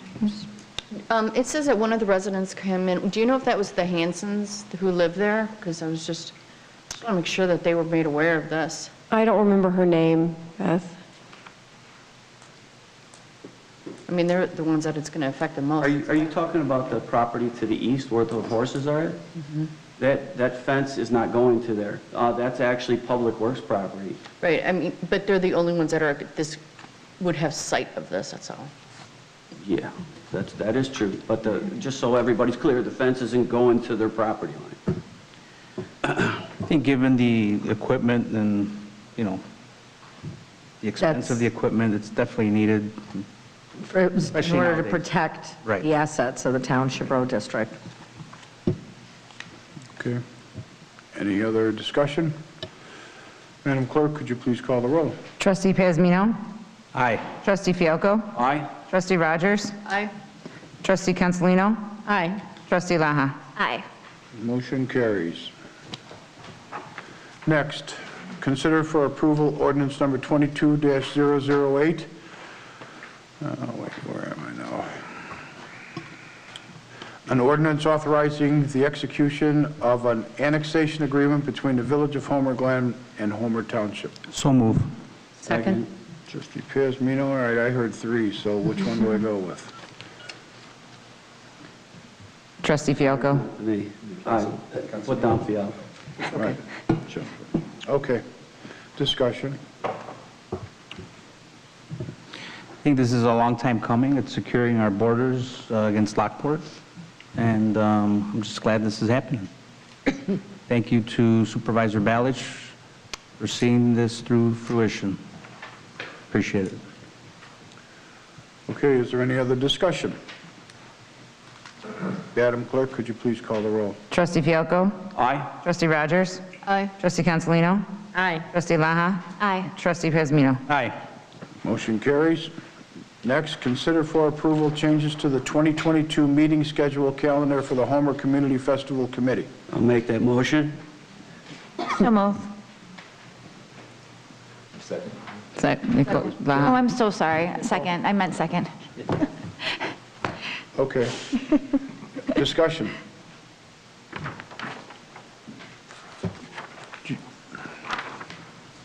No questions?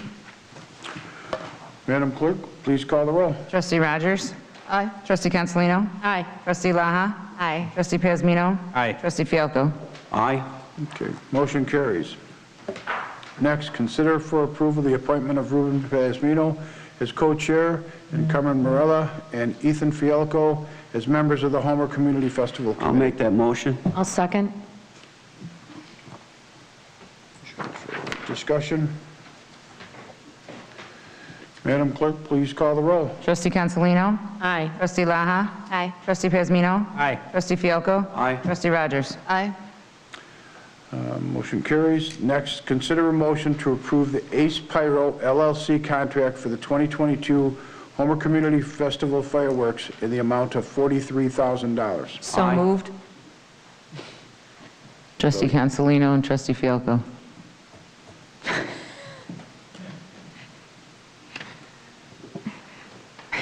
We're doing Okay, great. discussion. We're doing great. I do have one thing to say. I think it's nice that we're doing that again, That's what we've done since we began with the festival. But last year, when we spent that amount of money, it was for the 20th anniversary. So I don't know if we need to go that big on just a regular year, because otherwise you're going to have to compete every year to get bigger and bigger and bigger. But the problem is the cost gets more and more and more. So it's just my opinion on it. When we started this all out, the first couple of years we had it, people loved it, and we spent maybe $25,000, $26,000. And Dan, I had heard you say that it did go up in price just from what it was last year? The person that was in charge of that before had asked for a budget of $48,000 for the fireworks and $4,000 for the sound. I was able to negotiate that down from $48,000 to $43,000, and it went through committee to cut it by 2 minutes. So it's $2,180 per minute. So we were able to save $5,000 right off the top by cutting 2 minutes off of the fireworks, and it does not change the ending at all, the finale. It doesn't change that. It doesn't change anything to do with the theme that we're having and the sound being played, none of it. So we've actually, because we're expecting and are expecting 20% increases for the cost of fireworks and the shipping that's involved. So actually, you know, for the 20% we expected it to go up, negotiating it down and putting it through committee to reduce it by 2 minutes at $2,180 per minute gave us a savings of and he added a little bit more into it. So it came to a total of $5,000 that we saved. So if you take inflation into consideration, we're actually we're under budget, and two, you know, it's not going to affect the fest at all. Okay. As far as the fireworks. So I congratulate the team, and that's why I really didn't say anything at the time when it was trustee time. I knew this was going to come up. So I just wanted everybody to know we have a fantastic team. We had lost 3 people, we have 3 new people, and the meeting came together very well and went very smoothly.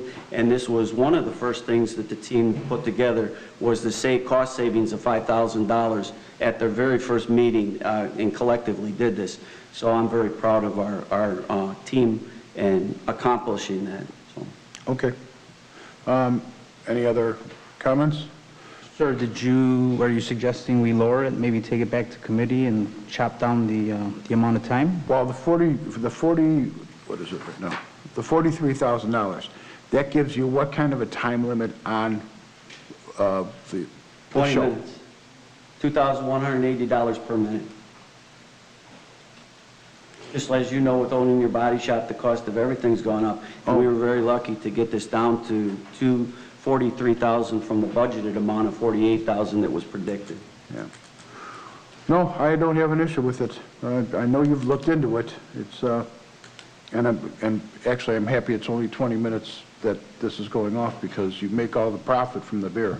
Yeah. If they're over there, they're not there. All right. So, no, But the Rugrats with the families are. So, no, it's all right. I'm just trying to figure it out, because unfortunately, it was doubled up last year because we couldn't do it the year before. So they kept the money, and then we added the same amount to it. So. Plus you had the expense from the planes. We're not doing that this year. Yeah. Flyover. Yeah, and there's really no need for it. The festival it's good the way it is. Yes, sir. Okay.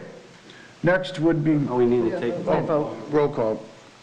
Trustee Laha? Aye.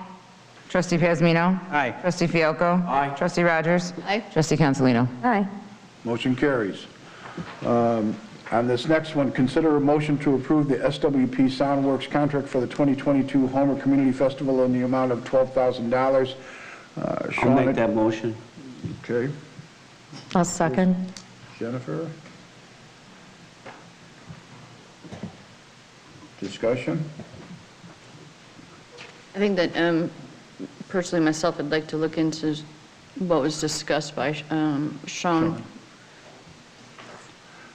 I mean, That's pretty serious allegations, so. I honestly looked into that,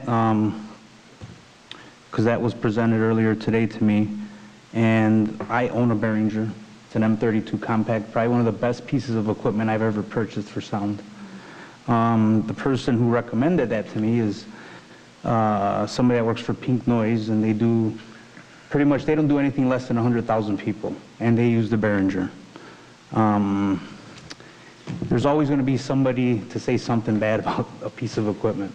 But, you know, at the end of the day, if you need to switch a soundboard, I don't think that should hold us back from this contract. And to add on to what Trustee Pazmino was saying, they have backup boards. Because they use this board today, doesn't mean it's the same people or the business that is being accused by one person in this room of being something or another. This is now many years later. They have equipment that they use. They have backup equipment. Well, just with SWP is going to be the group. But when you look at the bill also includes the stage, the sound, the lightings, all the speakers that will be hanging this year. After speaking with him, now he even did us the favor. He didn't have to break down every piece of equipment for us, but he did us the favor of breaking down every piece of equipment. He does the sound for hundreds of shows per year. And I talked to him after Sean made his phone call to him. Sean did not go through me or through Matt to make that phone call. He did it on his own, which I guess he has the right to do that, working for the village. He saw it on the agenda. It would have been the right step to make, would have been to call me, let me address the issue. But sometimes politics gets involved in the back rooms of certain places. It cannot be avoided. With that said, this gentleman is so nice. Their insurance policy backs up that board and anything that would be done with that board. They have a backup board, and they use this for hundreds of other fests. If you've ever been to Orland, Taste of Orland, it is the same sound system that they use at Taste of Orland Park. He's never had a problem with this board before, and to dissect this like this is kind of amazing, because we buy vehicles, we can take any one of the vehicles we buy here, but we don't dissect every part that is on the car and say it comes from China, and then say, well, we can't buy this car because that certain part came from China.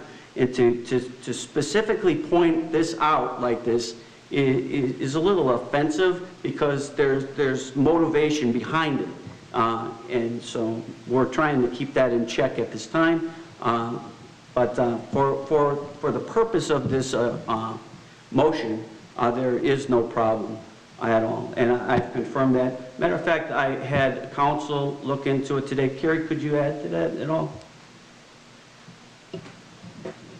Yes, I did review the contract. I also discussed the contract with this gentleman, the owner of SWP, Mr. Nikleski. We asked him to make one change in the contract. He was very amenable to doing so. It's a very reputable company, and there's absolutely nothing wrong with it. You and I were on the phone, and within 15 minutes, he had the one change that you recommended all taken care of. So this is a very, very fine company. They insured. This also includes 3 employees for all 4 days, 4 employees for the front and the back days. They have in their contract that their people get drug tested. It is also in their contract that they don't allow their people to drink. So in addition to that, he looked at our equipment and gave me a little rundown on the equipment that we used to use, and he said that his insurance company wouldn't even insure the equipment that we used before. And now we had somebody try and play the Star Spangled Banner last year, and the sound did fail at that time for a certain portion of time. So with that equipment that we used to use in the past, it actually failed. This gentleman that uses this sound equipment doesn't have any record of any failure. So that is all I have to say. Okay. Well, I would say that based on Ruben's recommendation, if he has no problems with it, I don't know nothing about sound, so if he's been using it, he has no problems with it, then. All right, any other? No, just thank you for doing your due diligence on it. I really appreciate that, both of you. For the record, we took that allegation very seriously, and we researched it and did our homework. Okay. Thank you. Madam Clerk, please call the roll. Trustee Pazmino. Aye. Trustee Fialko. Aye. Trustee Rogers. Aye. Trustee Consolino. Aye. Trustee Laha. Aye.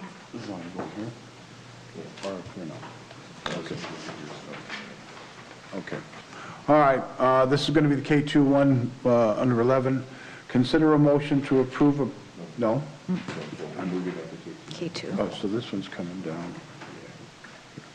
Okay, so we're doing this one. Consider for approval resolution number 22-001, a resolution approving the release of certain executive session minutes for public inspection. So moved. Oh, come on, guys. Second. Jennifer will I'll do the second. Okay. And who seconded? Second.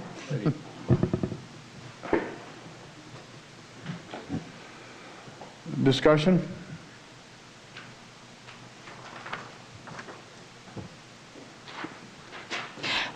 For clarification, just really quick, this is regarding what we were here doing yesterday? Is that what we're? Correct. Correct? Oh, These minutes were not. These minutes were not. Can I ask how this? Wait, someone's saying yes and someone's saying no.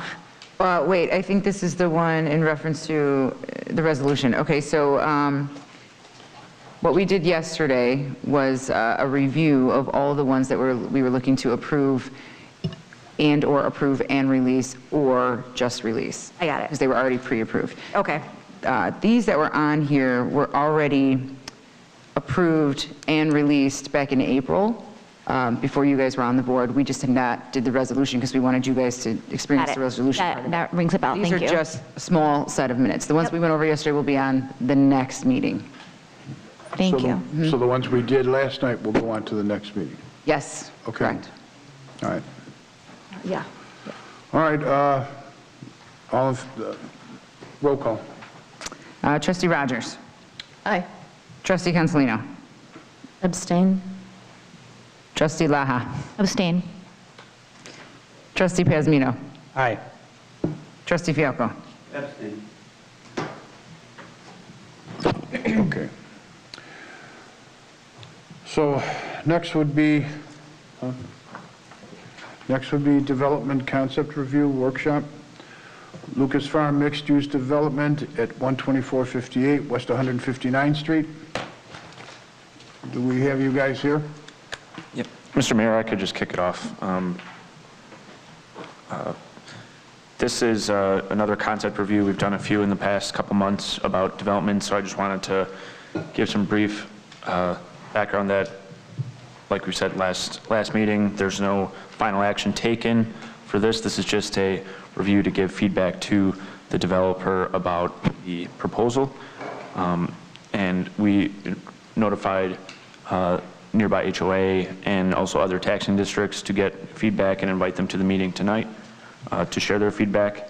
And then another piece of this, if there's direction to move forward with this proposal, we would need to make revisions to the zoning code to enable the project, but we can get into the details later if pending the approval. Matt, a question if I could.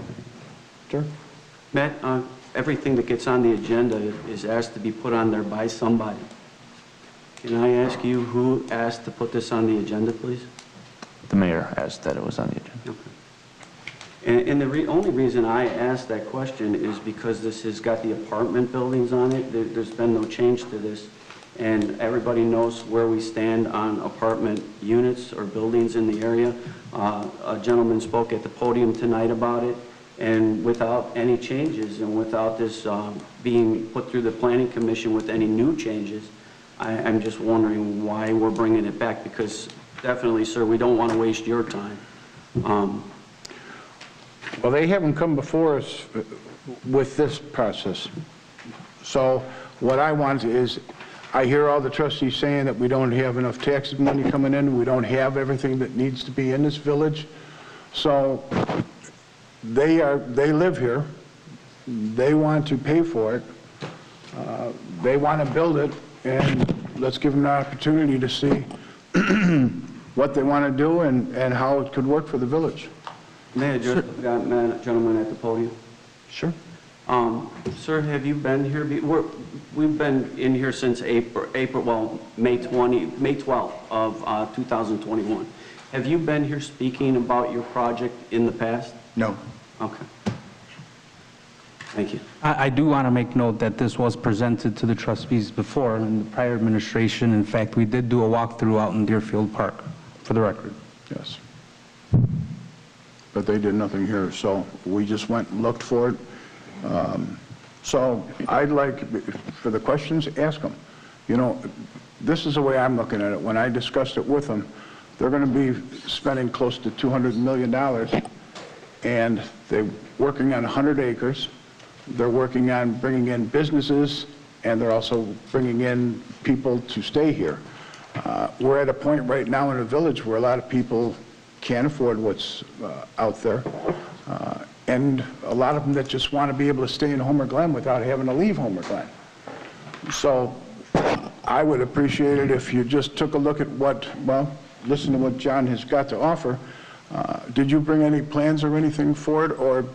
I think Janie and Melissa had made a deck for us, and then we have Steve Francis, the architect, as well as Scott Schreiner, the engineer, in.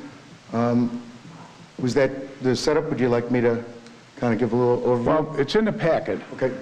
So if you have questions, this would be the time to ask them some questions, because we don't want to waste their money, we don't want to waste their time, but at the same token, and I've said it multiple times, this village has a bad reputation for bringing anyone in. If you've got something like this, I think you should look at it and figure out what it is. Just because one guy comes up here all the time and says it's no good, Lockport's doing it, Orland's doing it, Tinley Park's doing it, they're doing it right by the train station. I don't see an issue with it. Some of them want to go with condos, some of them are more towards apartments. They start at $1,700, they go up to $3,600 a month. And I haven't seen one because they haven't built one yet, but for the buildings that we did go to, they were extremely nice, extremely classy, and I figured we'd give it a shot here. So we're going to have public comment time during the workshop, or no? No, this is just for right now. Let's just find out if it's something that we would look at. All right, thank you. But we can ask all the questions we want. With that said, my name's John Rogers. I'm a residential and commercial real estate developer. Been involved and had profit and loss responsibility for projects from Frankfurt to as far west as DeKalb and as far north as Wadsworth near the Wisconsin border. Close to home, recently completed a $60 million project called Sterling Ridge in Orland Park of luxury single-family homes. I'm a former resident of DeBoer Woods and Homer Glen, and that this property, as I like to say, has been in my family since the 40s, and as I like to say, we've been here before the high-tension wires, before the pipeline, and I remember spending summers walking to the Kmart when it was just built, and I remember Wilcook Road as being a gravel road from 153rd Street South. With that said, also my mother resided on the property, went to the second grade, had 3 people in her second grade class, and went to the one-room schoolhouse, so that our history has been intertwined with Homer Township and then Homer Glen.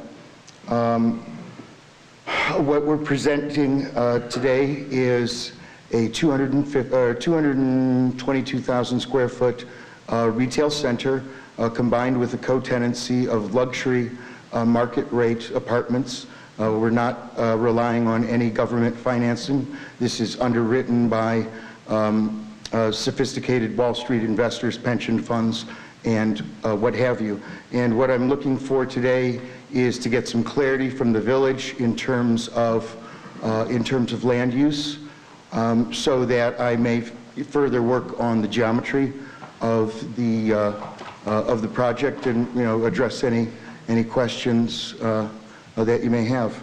Sort of with that said, I think that's a synopsis of what we have. Did you want me to go through, or? I can do it. Sure. Currently, I think I've got, let's see. As you can see, and I think the trustees had seen in the package, currently we're pre-leased with a variety of non-binding letters of intent, and runs the gambit of what level of commitment, and that I need as a developer to know that what's deliverable, so that I need some clarity from the village that we either move forward or bring the tenants elsewhere. When I first went through the process last year, we had originally asked and shown staff level 5 buildings and 272 units. We've reduced that number to 4 buildings and 256 units, and that this is a mixed-use concept that we see as a best practice in Morton Grove, in Verdon Hills, in a variety of communities, and that the reason I use Steve Francis as an architect is always had been a fan of the mixed-use concept, consistent with the visioning process I was involved with at the incorporation of Homer Glen, and that when you find an architect that's been involved in 2 of the projects you like, out of 6 total in metropolitan Chicago, then you go ahead and hire that architect, and that's what we did. Commercial layout is shown. We have some space users that are like a National Coffee, National Pharmacy. I'd certainly like clarity from the village if they're anti-drive-through. I know some municipalities kind of take that with a bit of grain of salt. Right now, I think we have 3 potential users that would like a drive-through. I'm of a mixed mind as to, just how many drive-throughs are prudent. Commercial layout, yep. All right.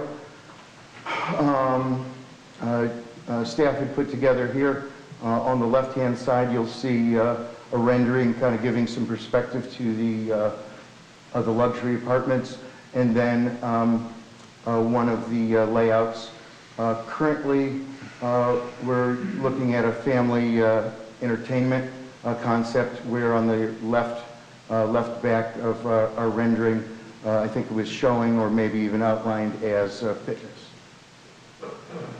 This is the site plan, the various densities, and hopefully trustees have had a chance to look at this. And that also, in terms of needing the land use, getting some clarity on the land use, is we have 2 potential grocers that are of a large format, both approximately 80,000 square foot users that have expressed an interest. One of them would like to buy the land outright, so that we would do that through a process of reciprocal easement agreements and create what they call a shadow anchor. Often Walmarts and other municipalities, large, what they call big box retailers, will do this. So it will still adhere to the general cohesiveness of the development, and we'll have control over the design with the both with the retailer and the village. And up above, you'll see basically a restaurant-heavy development that's shown on the west side of the property that will have a wonderful outdoor spaces, patio. We'd like the parking to be take into all the considerations, whether it be Uber whether it be kind of last mile delivery or delivery services, all the things that are part of today's life and forward looking. Does anyone have any questions? I had a couple of questions, sir. Sure. So just so ourselves and the public has an idea, as far as the residential piece of it, is that just going to be apartments, or are you mixing that up with townhouses? You're absolutely correct. There are three main portions to the multi-use development. The first being the commercial, the second being immediately adjacent luxury apartments, and then at the rear of the property, approximately back 20, as we refer to it, would be 50 luxury townhomes. And as far as the apartments per se, that will be comparable to, just throwing it out there, Orland Crossing and Orland Park, 9750, that type of a management style, that type of a layout? Yes, I know there was some talk at the staff level, and certainly when we met last year, of having a mountain kind of feel to the development, and perhaps with the redoing of the comprehensive plan, backing away from what had traditionally been the masonry ordinance. But that, we're perfectly fine in terms of doing that level of masonry. Certainly Orland had a masonry requirement, and that you see a high level of masonry. But in terms of the amenities, the clubhouse, the pool, the variety of things that, these are luxury apartments and a high level of professional management. Will your firm be managing these units, or is this something you guys have somebody manage for you? Currently, we're exploring doing a joint venture with a nationally known builder and a developer and manager of these properties, so that we'll probably retain an interest. May do the lease up, but that's a calculation that we're still weighing, whether we do the lease up or staff up to do that locally, or if we have a third-party company do it. Because the trend has been, and it's really, real estate and certainly luxury apartments have turned into a technology business, like a lot of things. So that just as you see, Rocket Mortgage that advertises on television, and the radio says, sort of one click, get a mortgage, that the world with the virtual reality at a high level makes for one click leasing and online stuff. So hopefully that responds. One last question. Please. Sorry, guys.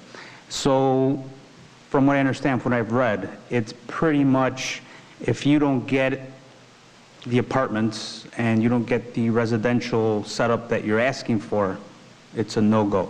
There is no changing, no updating, no negotiation. To back up, I don't want to get, to respond to your question briefly, the answer is that's correct. We've explored, to back up, 10 years ago, we had this process before the economic downturn. We had different product type that reflected different market realities and price points, and had the center 75% pre-leased, and just decided not to move forward for a variety of reasons. That currently the trends, the best practices, what lenders require, what underwriters require, and quite frankly, what the tenants, especially the grocers, require, is that this level of immediately adjacent housing, and that we looked at age restricting it, but that historically that has not led to a level of dynamism that and it may very well be self-selecting in terms of the young and the old in a wonderful mix, but that some of the housing where this was done in other communities and focused on an age-restricted product, the retail didn't perform as well as expected. Thank you, sir. Appreciate you coming out.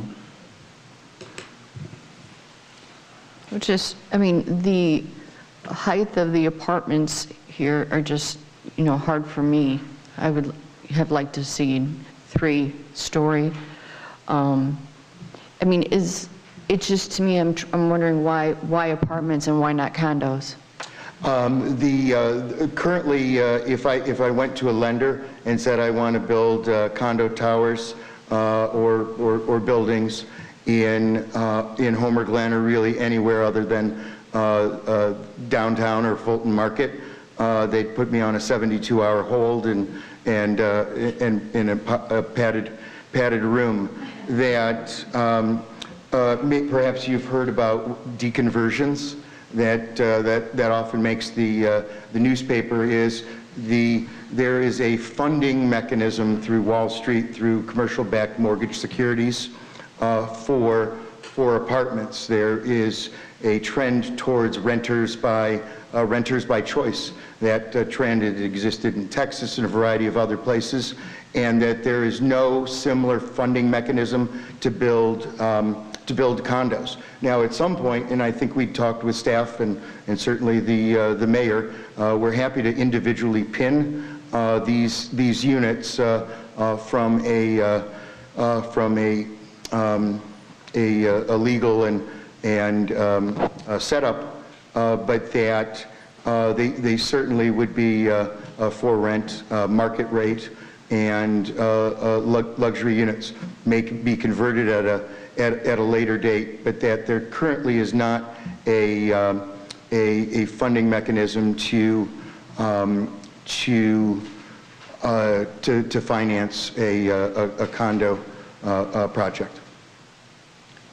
The elevations that you're showing in the commercial portion, that architecture, is that something that you're committed to? I mean, I think it looks really nice, but is that the style you're thinking? That certainly, we'd worked with staff for a number of months to do that. They'd kind of part and parcel with the redo of the comprehensive plan, had asked for something that kind of embraced the sort of farm character. Certainly, there'd been a trend project that we like that is in Vernon Hills called Melody Farm, did a nice job of kind of that kind of elevation. So certainly, you know, if there are changes that folks would like to see, but honestly, I think it's a pretty strong concept, and I wouldn't.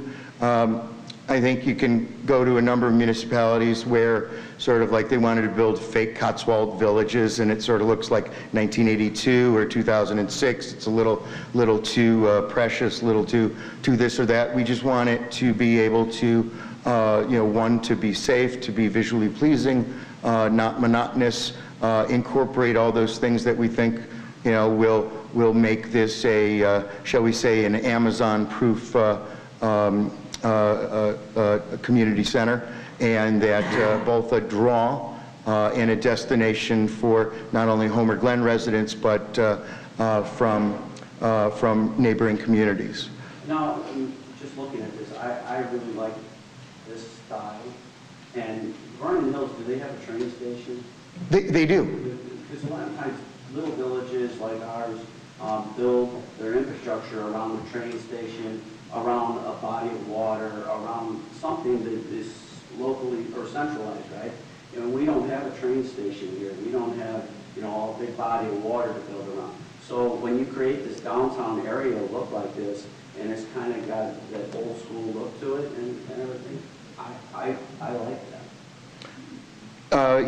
You're absolutely right. One of the things that I know Steve Francis, with his experience, had turned me on to, that a lot of the apartment-based communities will be what they were called transit-oriented developments, or TODs, and that what we found over the last 5 years is that despite being near train stations, that people still drive and commute. So that within a 35-minute commute of the Lucas Farm development is certainly substantial employment centers, and certainly we'd love. We believe that, one, this will have a multiplier effect. Certainly it is a front door, not only for Homer Glen, but also for Will County to the east, and that 159th Street is really one of those super corridors within the region that you see repeating itself kind of every 15 miles. So, yes. I have something I'd like to say. John, thank you, first of all, for coming tonight. Your concept is beautiful, but there's something that's very important that has to be pointed out, and I did try to tell this to staff, because you have 4 recently elected officials sitting up here. Our platform was based on not accommodating to high density, and the reason that we platformed on that is because our voters, our residents here in Homer Glen, as you live here, I don't know if you're familiar with the residential study that took place in November of 2020. So there are over 2,000 residents responded to a survey because of our comprehensive plan, which we are currently going to start, I hope soon, to work on and accommodate. 90% of over 2,000 residents that participated said that they were extremely opposed, vehemently opposed to high-density housing. So when I look at your beautiful concept, as much as it sounds wonderful, this is not what our residents want. So if there's a way that you can continue to work with us, and it sounds like you genuinely do, if you can seriously look at the density and work with us on that, maybe something else can come up with, in another design. But as it stands, and I didn't want to waste your time tonight, and neither do my trustees that were, we've only been sitting here 7 months, so that didn't change much in the past year because these people answered the study during the pandemic. So, I don't want to speak for everybody up here. Trustee Pasmino was not elected with us. Trustee Rangers was. She's recently had surgery and she's not here tonight, but I know that she agrees with this as well. So, if you guys have any feedback that you want to provide on that, please do. I agree. Oh, I'm sorry, man. I agree with Trustee Consolino. Your designs are beautiful. I would love to have a area like this. I like Trustee Fialco said, I really like the look of it. Our residents have been very clear that the high density is not something that they want here. And, that is why we're here. We're here to represent our residents. And like, Trustee Consolino said, if we can work with the density issue, that is something I think we'd all be interested in looking at. But right now, as is, that's problematic, I feel. And it sounds like it is, unfortunately. But we definitely, everything else is beautiful, but if it's all based on that number for density, and like you said, with apartment complexes, I don't believe that it will pass before this board, and therefore I wouldn't want to waste your time. I'm really surprised that the schools didn't voice in on this, because the impact that it's going to have to the schools, but yet they came to those other ones, which... And they didn't show up tonight, and she's absolutely right. They're overcrowded, and so that's going to feed into it as well. So that's another huge concern, which I forgot to say. Thank you. Yeah, we have little ones, and it is a big concern right now, especially, it's literally, I watched the school board meeting last night, and that was heavily the topic of conversation. They're actually reorganizing their education plan to deal with the overcrowding of the schools. So, I, being a parent of young kids, would feel so uncomfortable with development of this magnitude right now. But if we could work with density and something a little bit different, then Well, certainly, I guess I respectfully, I hear and appreciate what you're saying. Certainly, the village is continuing to grow, and will do so. That the original comprehensive plan, the original visioning process I was involved with before incorporation and during the incorporation process back in 2002, certainly has because, and the state of Illinois would not have seen in its infinite wisdom to widen the road if 159th Street weren't the corridor where the comprehensive plan has for accommodations for 159th and other areas for high density. Currently, the village has, and some of it's age restricted, some of it was grandfathered in, existing apartments of the same level of density. I think the plan that we're showing is no more dense than is currently allowed by code. So.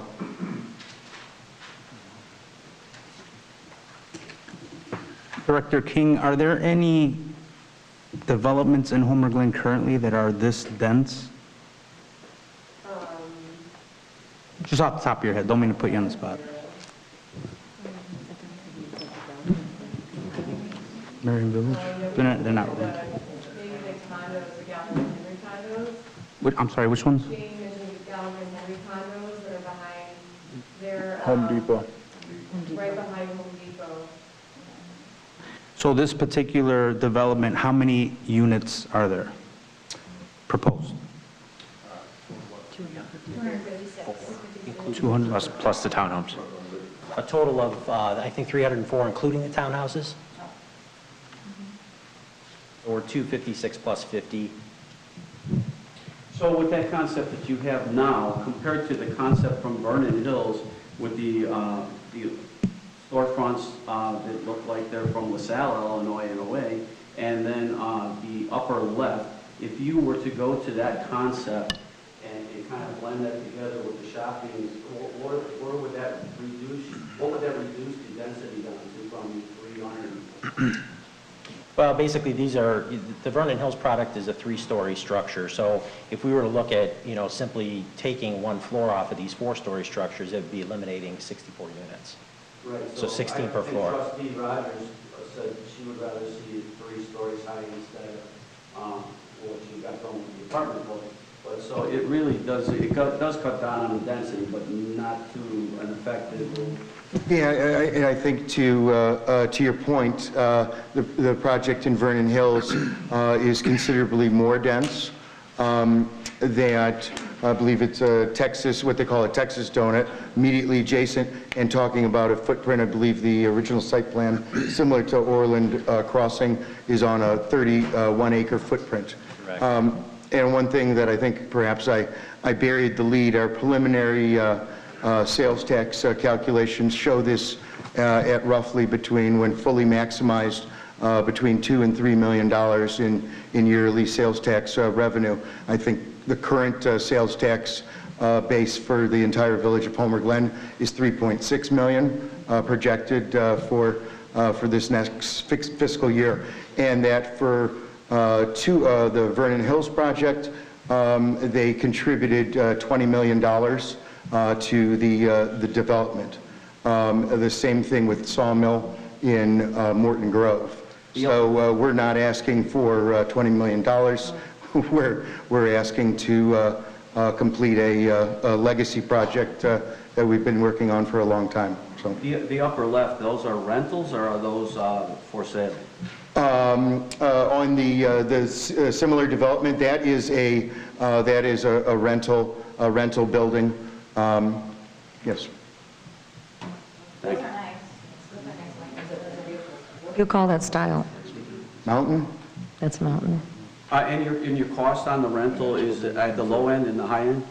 $1,700 for one-bedroom entry, and really by the time we get to market, that may be at $19,000, given today's environment, to approximately $3,600 for a 2-bedroom plus den. You know, a couple things to keep in mind too about a development like this. You know, when we're talking about luxury apartments, you know, you guys had made some thoughts about school impact and children and stuff like that. We've done several of these projects over the past 5 years, and the fact of the matter is the demographics that tend to dwell to a unit like this are either young professionals, people that are in their 30s, 40s that don't want to own, and the majority of them are empty nesters, believe it or not. Both Orland Crossing and the project that we showed you in Deer Park are both 70% occupied by empty nesters. You know, the thing of it is that these are not inexpensive units. So a family looking for a place to dwell is probably going to be better off finding a mortgage, you know, on a single family home or a townhouse rather than renting a luxury apartment. It just doesn't really fit the pro forma. You know, it doesn't have, you know, a backyard for kids to play in, so on and so forth. You know, it's got amenities, it's got a pool, it's got a, you know, a workout facility, it's got meeting rooms, you know, things that adults tend to dwell to. Now, you said you currently own this land? That's yes. Basic, okay. I think I ran the numbers with Nicole, and it's not, my math is not my forte, so you correct me if I'm wrong, if I remember correct. If at $3,000 a month, at today's current market rates, would get you in Homer Glen, including the real estate taxes, like a $400,000 home or something? So that's correct. You're saying that people, I guess I'm just have a hard time thinking people pay that amount for rent. They do, and in terms of the absorption, for Orland Crossing, the absorption took place 200 and some odd 50 units, was that? Correct. In less than 1 year. So that the mechanics of how this would be developed is certainly pre-leasing would take place, construction of one building, and then occupants get into the first building, and then the second building kind of built on its heels and on and on. Did you say you had an LOI for a pharmacy here, or you're marketing to a pharmacy? No, we have LOI. Or a pharmacy here? Yes. And then the grocer is contingent on? Well, we have three grocers. Two are large format grocers. One would like to purchase a pad, and that, you know, they would work with us in terms of keeping a cohesive design.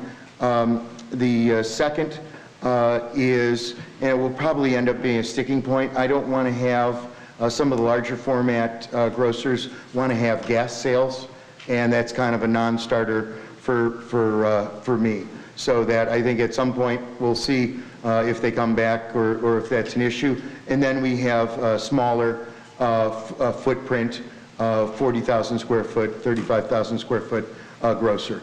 And you're saying right now you have 60% of your units, you have an LOI on 60% of these? Is that including is that just the retail portion, or is that including the pharmacy? Oh, that's including all of the 220 some odd thousand square feet. And what percentage of those would you say are national tenants?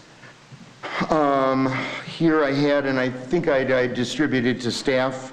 Currently we have a National Housewares mid-box potential user at 35,000 square feet, a regional grocer that we're classifying as big box at 80,000, a national shoe retailer at 25,000, National Specialty Fitness at 5,000, National Coffee, and they wanted to do a pad at 3,500, a regional bank, they wanted to do a pad at 5,000 to 7,000, a national pharmacy with a pad and a drive-through at 14,000. We have a brew and distiller that wanted to do a small box and would be a space user of about 20,000 square feet. A small format grocery store, what we call a mid-box, between 35 and 40,000. A family entertainment provider with a mid-box of 30,000 square feet.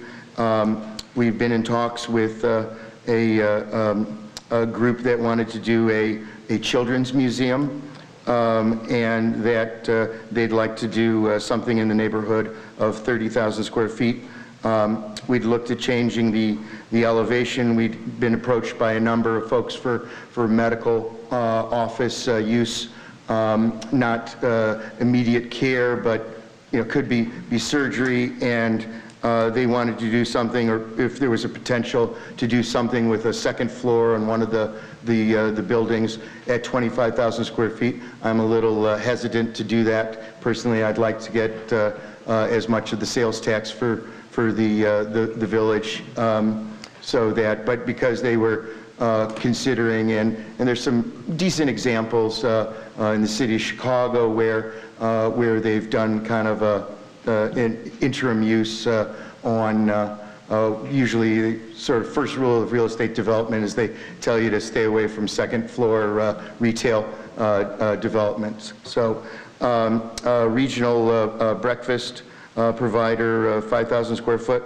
a home and garden plus a farm to table food concept that we're kind of excited about. A group that had been a local, or excuse me, regional restaurateur wanted to do a 40,000 square foot concept with a restaurant.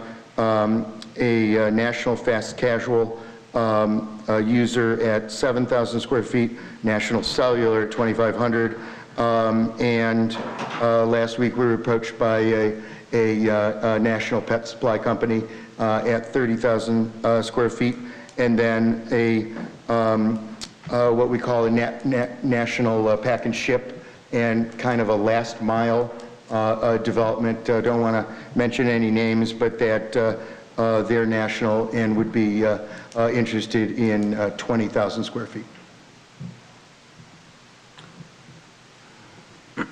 So everyone was talking about it, and all they did is come in here to present what they're offering, and I would say that everyone should think about it.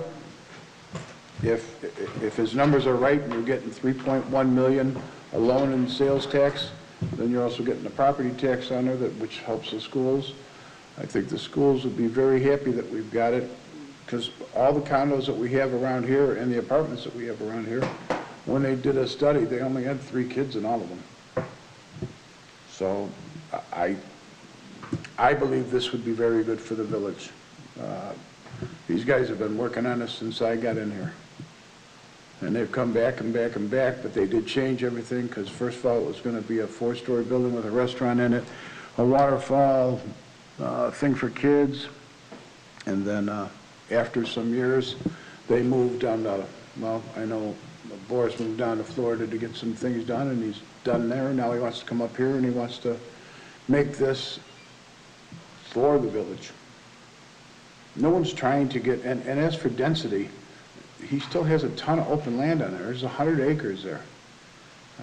And I disagree with, all the residents in this place not wanting a dense situation. If they take the time to sit down and listen to what is being proposed, I mean, you guys even said you liked it, so I would say give it a shot. Just let's take a look at it and see if it's something, put it out to the public. Let's see what they think. I just want to clarify, and I don't know, forgive me for speaking for the other trustees, but as far as my point of view, the project in itself, retail-wise, is beautiful. It goes with exactly what we want on 159th. However, the density with the residences, that's what drops it off for me. Especially in that location, because now you're putting next to Twin Lakes. We don't even know what impact it's going to have on them, the property, the traffic study going through that subdivision. People cutting through Wilcook Road through Twin Lakes to get to 159th Street. It happens now. I can only imagine when this comes in. I think this, the way it sits, if you wanted to do the apartments over by 355. Now I get, that's why I asked if you bought the land. You already you bought the land. but perhaps maybe if this came back under townhouses, like what was mentioned earlier, maybe we have something to work with. I agree with Trustee Pesmino. As far as four-story apartment buildings, I think the residents have spoken in the past, and that is not the concept that is wanted in this area. When I said I liked it also, I meant the retail end of it, and possibly these other units that are to the top left here, and somehow you would incorporate that. Or even if you put some type of rental space above the store units to make a downtown area that we don't have. I could see looking at that and taking and embracing that type of concept. But when you have four-story apartment buildings in there, I think you're going to struggle to make that happen here. That's just my opinion. Sure. Well, certainly we've had our talks, and when it comes time for final approval, we'll certainly provide Tracy Cross study, feasibility, that we've done our internal numbers and talked with outsiders, colleagues, and fellow owners. We're pretty well-worn path in terms of viability, lease-up, and demand. And that's this is not a new or radical plan, and it's something that the original envisioning of the 159th Street corridor, which is through lack of alternatives and the state of Illinois putting off for a decade the widening of 159th Street, the Bell Road corridor, and 143rd Street had surfaced as, originally it was part of, the Goodings Grove development, which was actually carved out and not a part of Homer Glen, and that, 15 years later, would be included as a part of Homer Glen. So that the natural place, the natural center of town, and certainly a front door concept is really, as close to Wilcook as possible. And it also picks up the existing trade radius of Orland Park, and that Homer Glen and Will County enjoy a sales tax differential at this time that make it a viable project at the retail level. Well, Mr. Balance, when he made his comments, said he didn't have any problem with condos. He didn't want the apartments, so I don't know why he would not want the apartments. He's never explained anything on that, but it's just something to look into. So, any other questions, or? Thank you. Thank you for presenting. John, we'll get back to you. Let's give them time to think about what they're doing, and we'll go from there. Thanks. Thank you. Thank you. Okay. Okay. All right, we're going to go back to K2. Your Honor, may I suggest we take a 5-minute break before we go to K2? Actually, this is the thing that's the last one, and we can go home. I actually would like to just add 2 short things, one to old business and one to new business. Very short, quick, easy. Okay. You want to take a couple minutes? Go ahead. Thank you. Thank you. Yeah.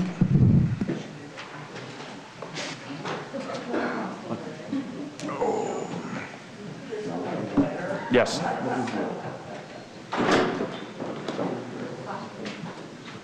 The first question, chopped off this time. If there's that much interest with retail, 65 years is enough. Right. Yeah. And then you look at what's the density there with all that land, as opposed to what's the density of people. And then at that point, I say, buckle up, do this thing. I'm with you. Yeah. Melissa?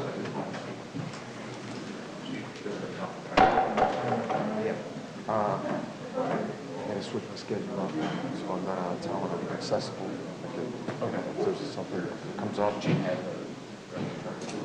in the box. Oh. Put him in the box. Yeah. And I didn't do anything on fuel yet. I may bring it. I'm missing, I got a bad charge EMA, building department. So I'd rather get it all right before I mess around. Good evening, good morning.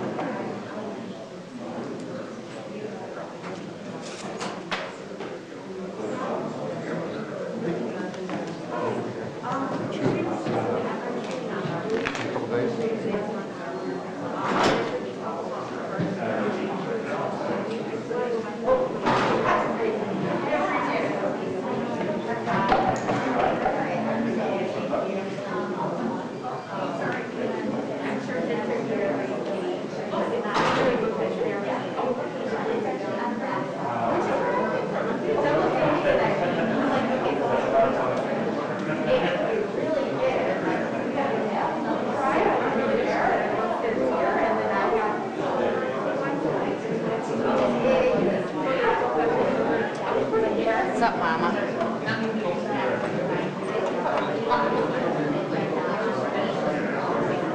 I know, I just have to answer real short.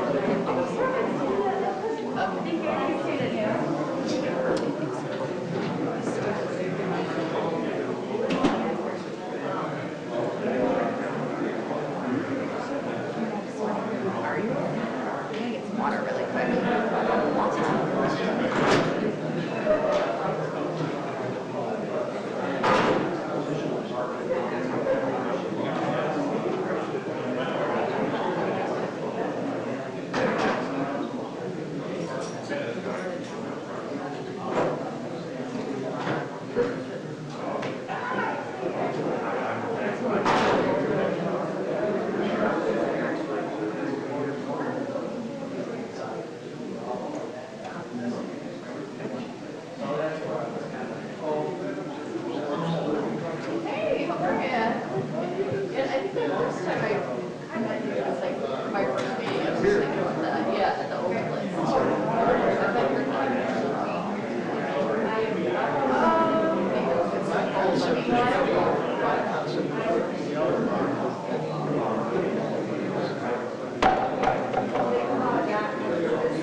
Thank you.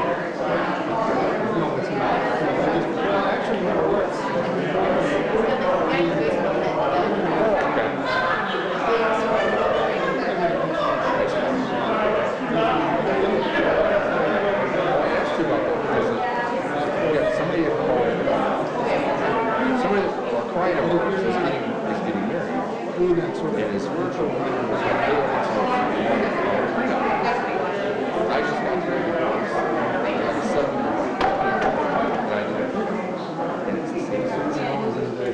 it was like, is this the one where we had the Michigan? And I'm like, the whole number said, number one, I can't imagine the police have done yet.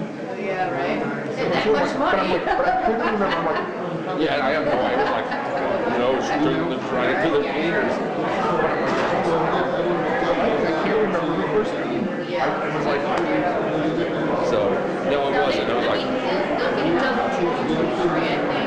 Like she was terrible attorney, which is good and bad.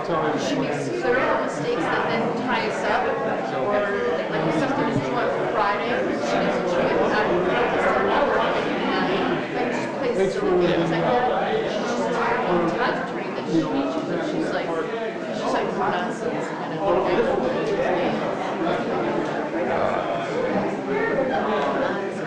okay, it was 2 minutes.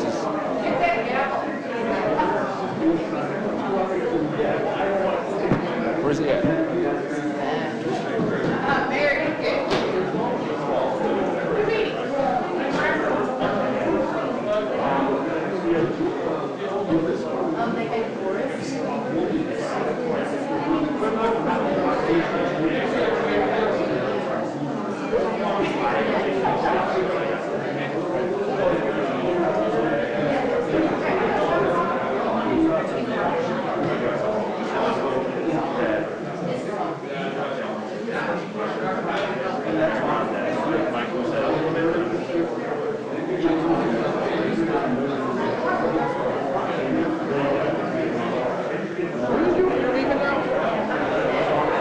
Christina's doing that too, I think. She was trying to.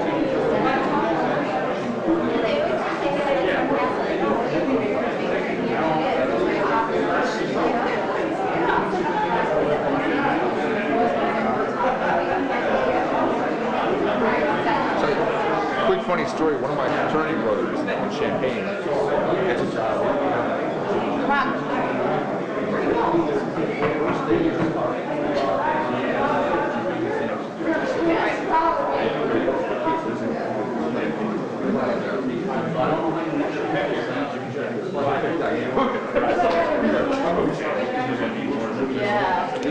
If the trustees and mayor can please take their seats to move this meeting forward. You're not going anywhere. There. Oh, yeah.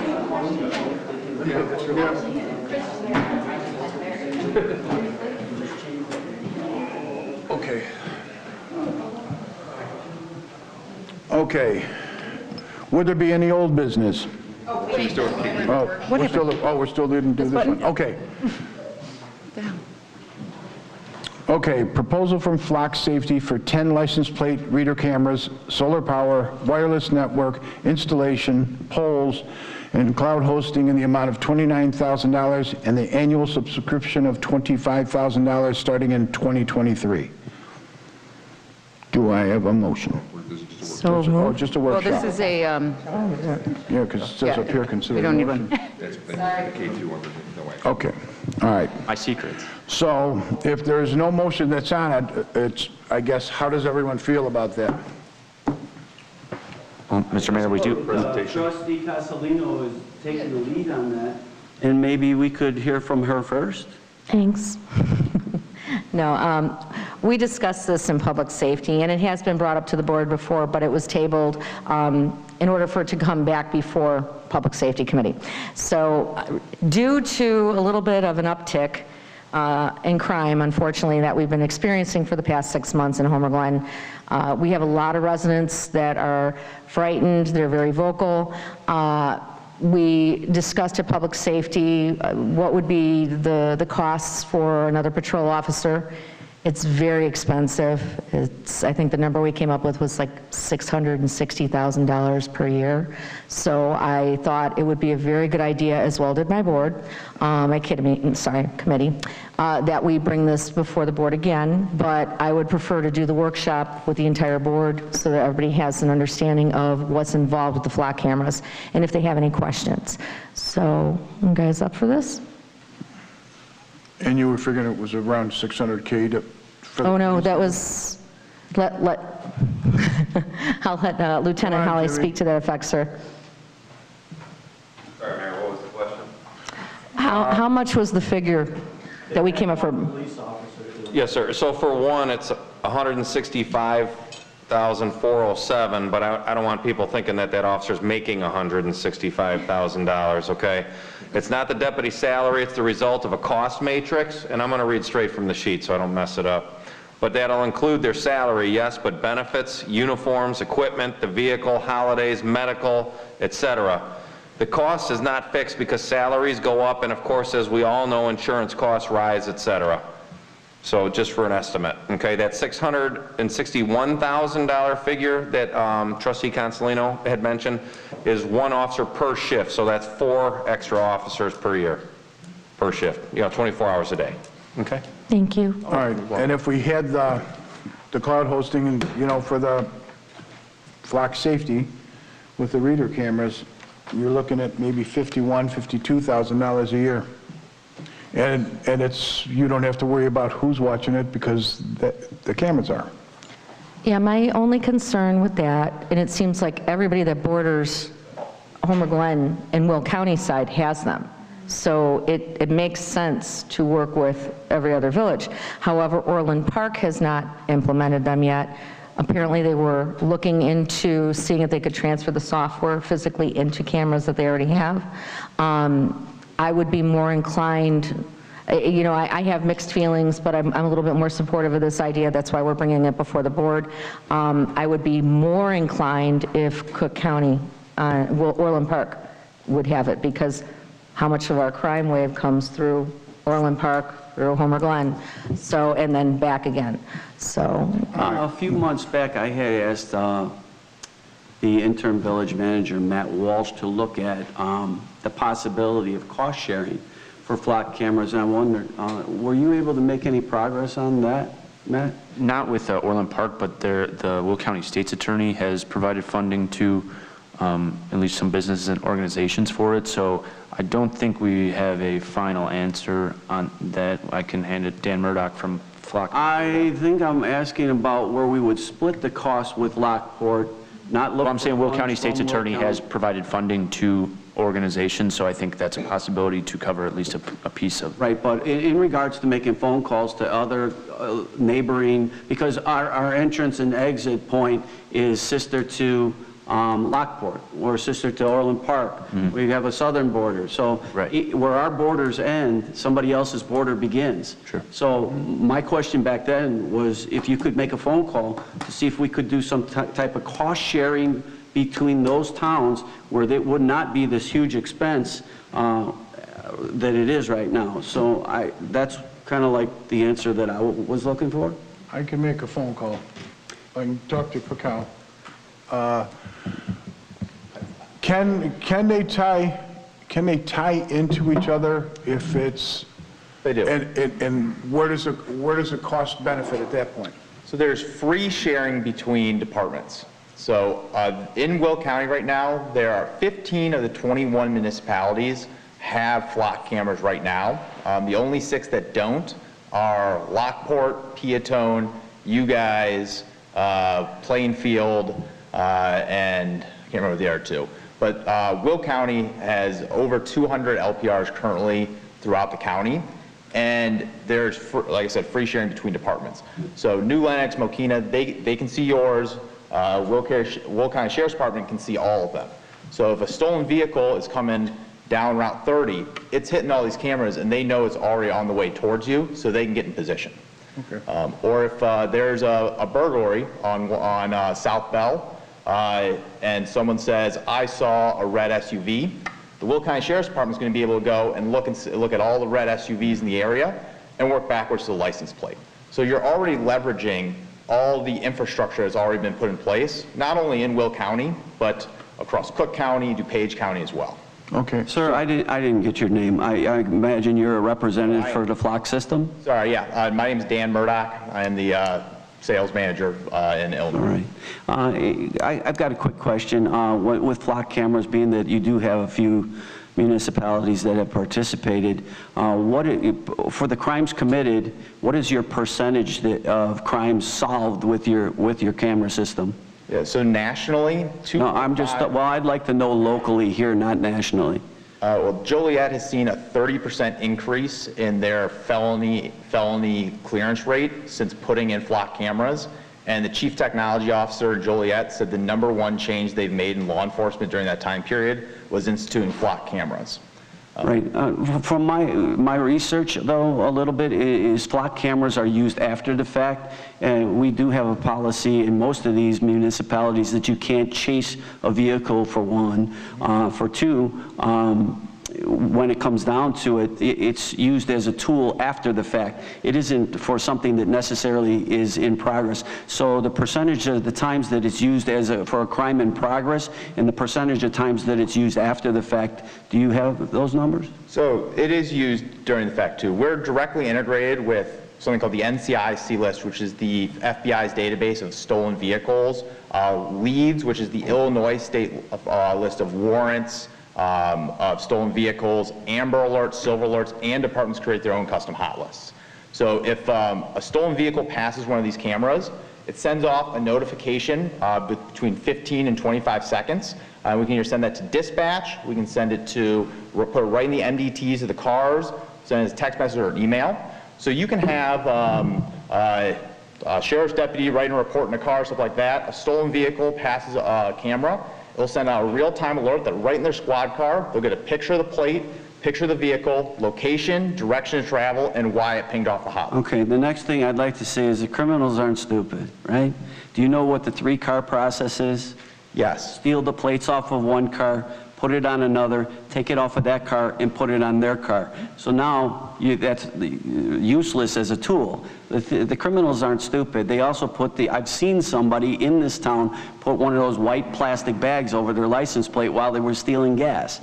So there's all types of ways around the system, and I'm wondering how you prevent that from happening at this huge cost to the taxpayer. So one thing that was misstated earlier, the year one cost is for the installation and that year. So it's not $51,000 year one, it is $29,000 in year one, and then $25,000 moving forward.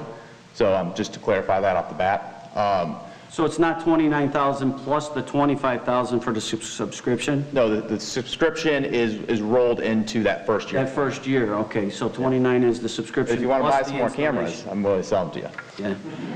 If you already got a budget. And then how many cames was that for? Was that the 8? That was for 10. That was for 10, and then the installation for IDOT and non-IDOT roads. Okay. As far as what you were just asking earlier, that yes, criminals will switch around plates, things like that, but we are not just capturing the license plate. This is motion capture, so it takes a picture of anything that's moving in front of it. The machine learning is running over the top of it, and it's able to identify make, color, and type of vehicle. So this isn't something where like you have to know what the license plate is and it goes back. A witness just has to say, I saw a red F-150. And then law enforcement will be able to go back and pull all the red Ford trucks, and then, but they also have a full picture of it. So are there stickers on there? Is there damage to the vehicle? Are there aftermarket rims? Different things that they can use to match up the different vehicles. Okay, your system's been known as a Big Brother system also. It's been accused of being that. Through attorneys, they're able to actually subpoena those cameras and have you submit whatever they're asking for at that point. Have you come across that before? And the accusation from the critics that it's a Big Brother system, because it doesn't just take pictures of criminals, it takes pictures of everything that's going by it. Yeah. So it doesn't matter if you're somebody that ended up getting in some kind of problem, or I'm just trying to look beyond what you're saying it's protecting. It is used for other things. So when if the system's accused of that Big Brother factor, what is your answer to that? And the second thing is, when you guys came out, there weren't all these cameras on houses, and today there's cameras on houses everywhere. And as we have seen in the past year and a half, there's workarounds for that too. that they're able to avoid being noticed because they wear the hoodies, people wear the hoodies, they do all kinds of things to hide their identity, especially when they know that they're committing a crime. So I'm trying to justify the high cost of the system as opposed to hiring another. I'd rather have a body on the street than have cameras myself, then that's employing somebody and helping a family out. So if you could help me out with that a little bit. So there were a couple questions there. One on the civil liberties front. We have worked with civil liberty groups to design a more palatable LPR system. And one of the big things is, like you said, these forever databases. That is not Flock's model. Every capture that's made is stored on CGIS certified Amazon web servers for 30 days. During those 30 days, law enforcement can utilize any of those captures, but after 30 days, if they have not been marked as part of an active investigation, they're purged, and they're gone. So if law enforcement has not saved something after 30 days, it's over. So as far as like lawyers going back and trying to subpoena stuff from times in the past, they can't because all that metadata is all gone. Two is Flock does not own the data coming out of these cameras. You are actually not buying these cameras from Flock. You are buying the data coming out of the cameras. So we can't resell this or do anything. We aren't turning your citizens into some sort of product, like selling to insurance companies or things like that, because your village owns the data. So there is no like reselling of this either. And third, these cameras aren't saying that Jim Taylor just drove down the road. They're saying that a red SUV with plate R432 went down the road. So Flock is not connecting that to actual individuals. Law enforcement can take that extra step if they deem that necessary, but the cameras themselves or Flock itself is not identifying people. Will County just had that go past their board, and I believe they turned it down. Do you know what the reason was that got turned down in Will County at this point? Will County did not turn down LPR.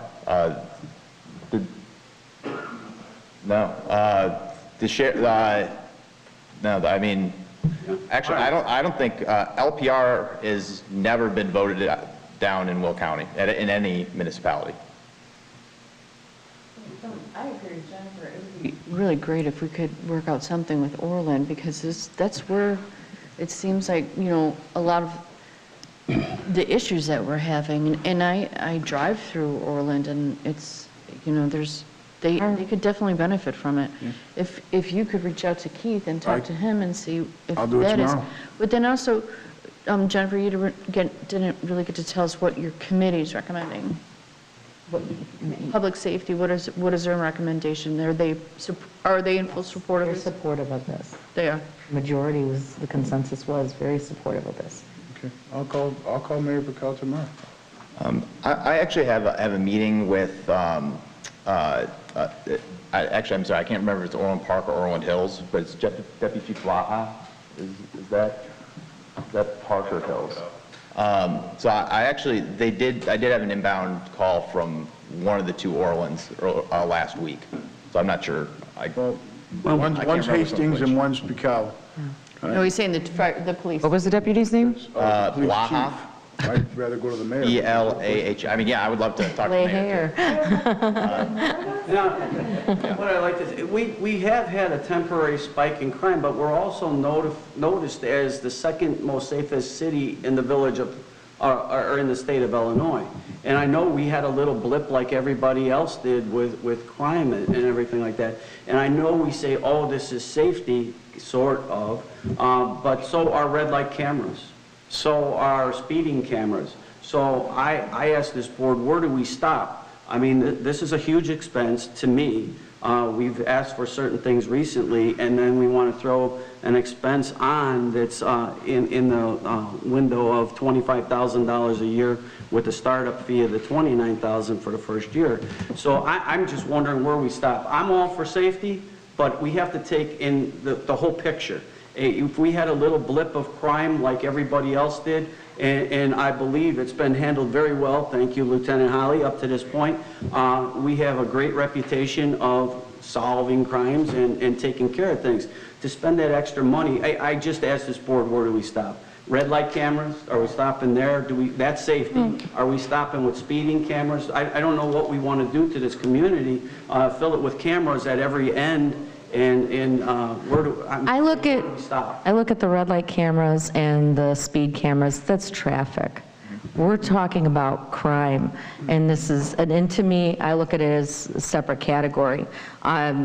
I'm dealing with a lot of complaints. Everybody knows I get the emails. I get a lot, and it's because I'm on public safety, and I get a lot of people with extreme anxiety, about the crimes that are being, and burglaries are going up. Now, yes, we had only a few, thankfully, a few incidents where you're talking about somebody with a gun, we had a suicide, unfortunately. But these are all things where, you have your residents that are coming to us personally, and we always said that we would listen. They're asking us to look at alternatives.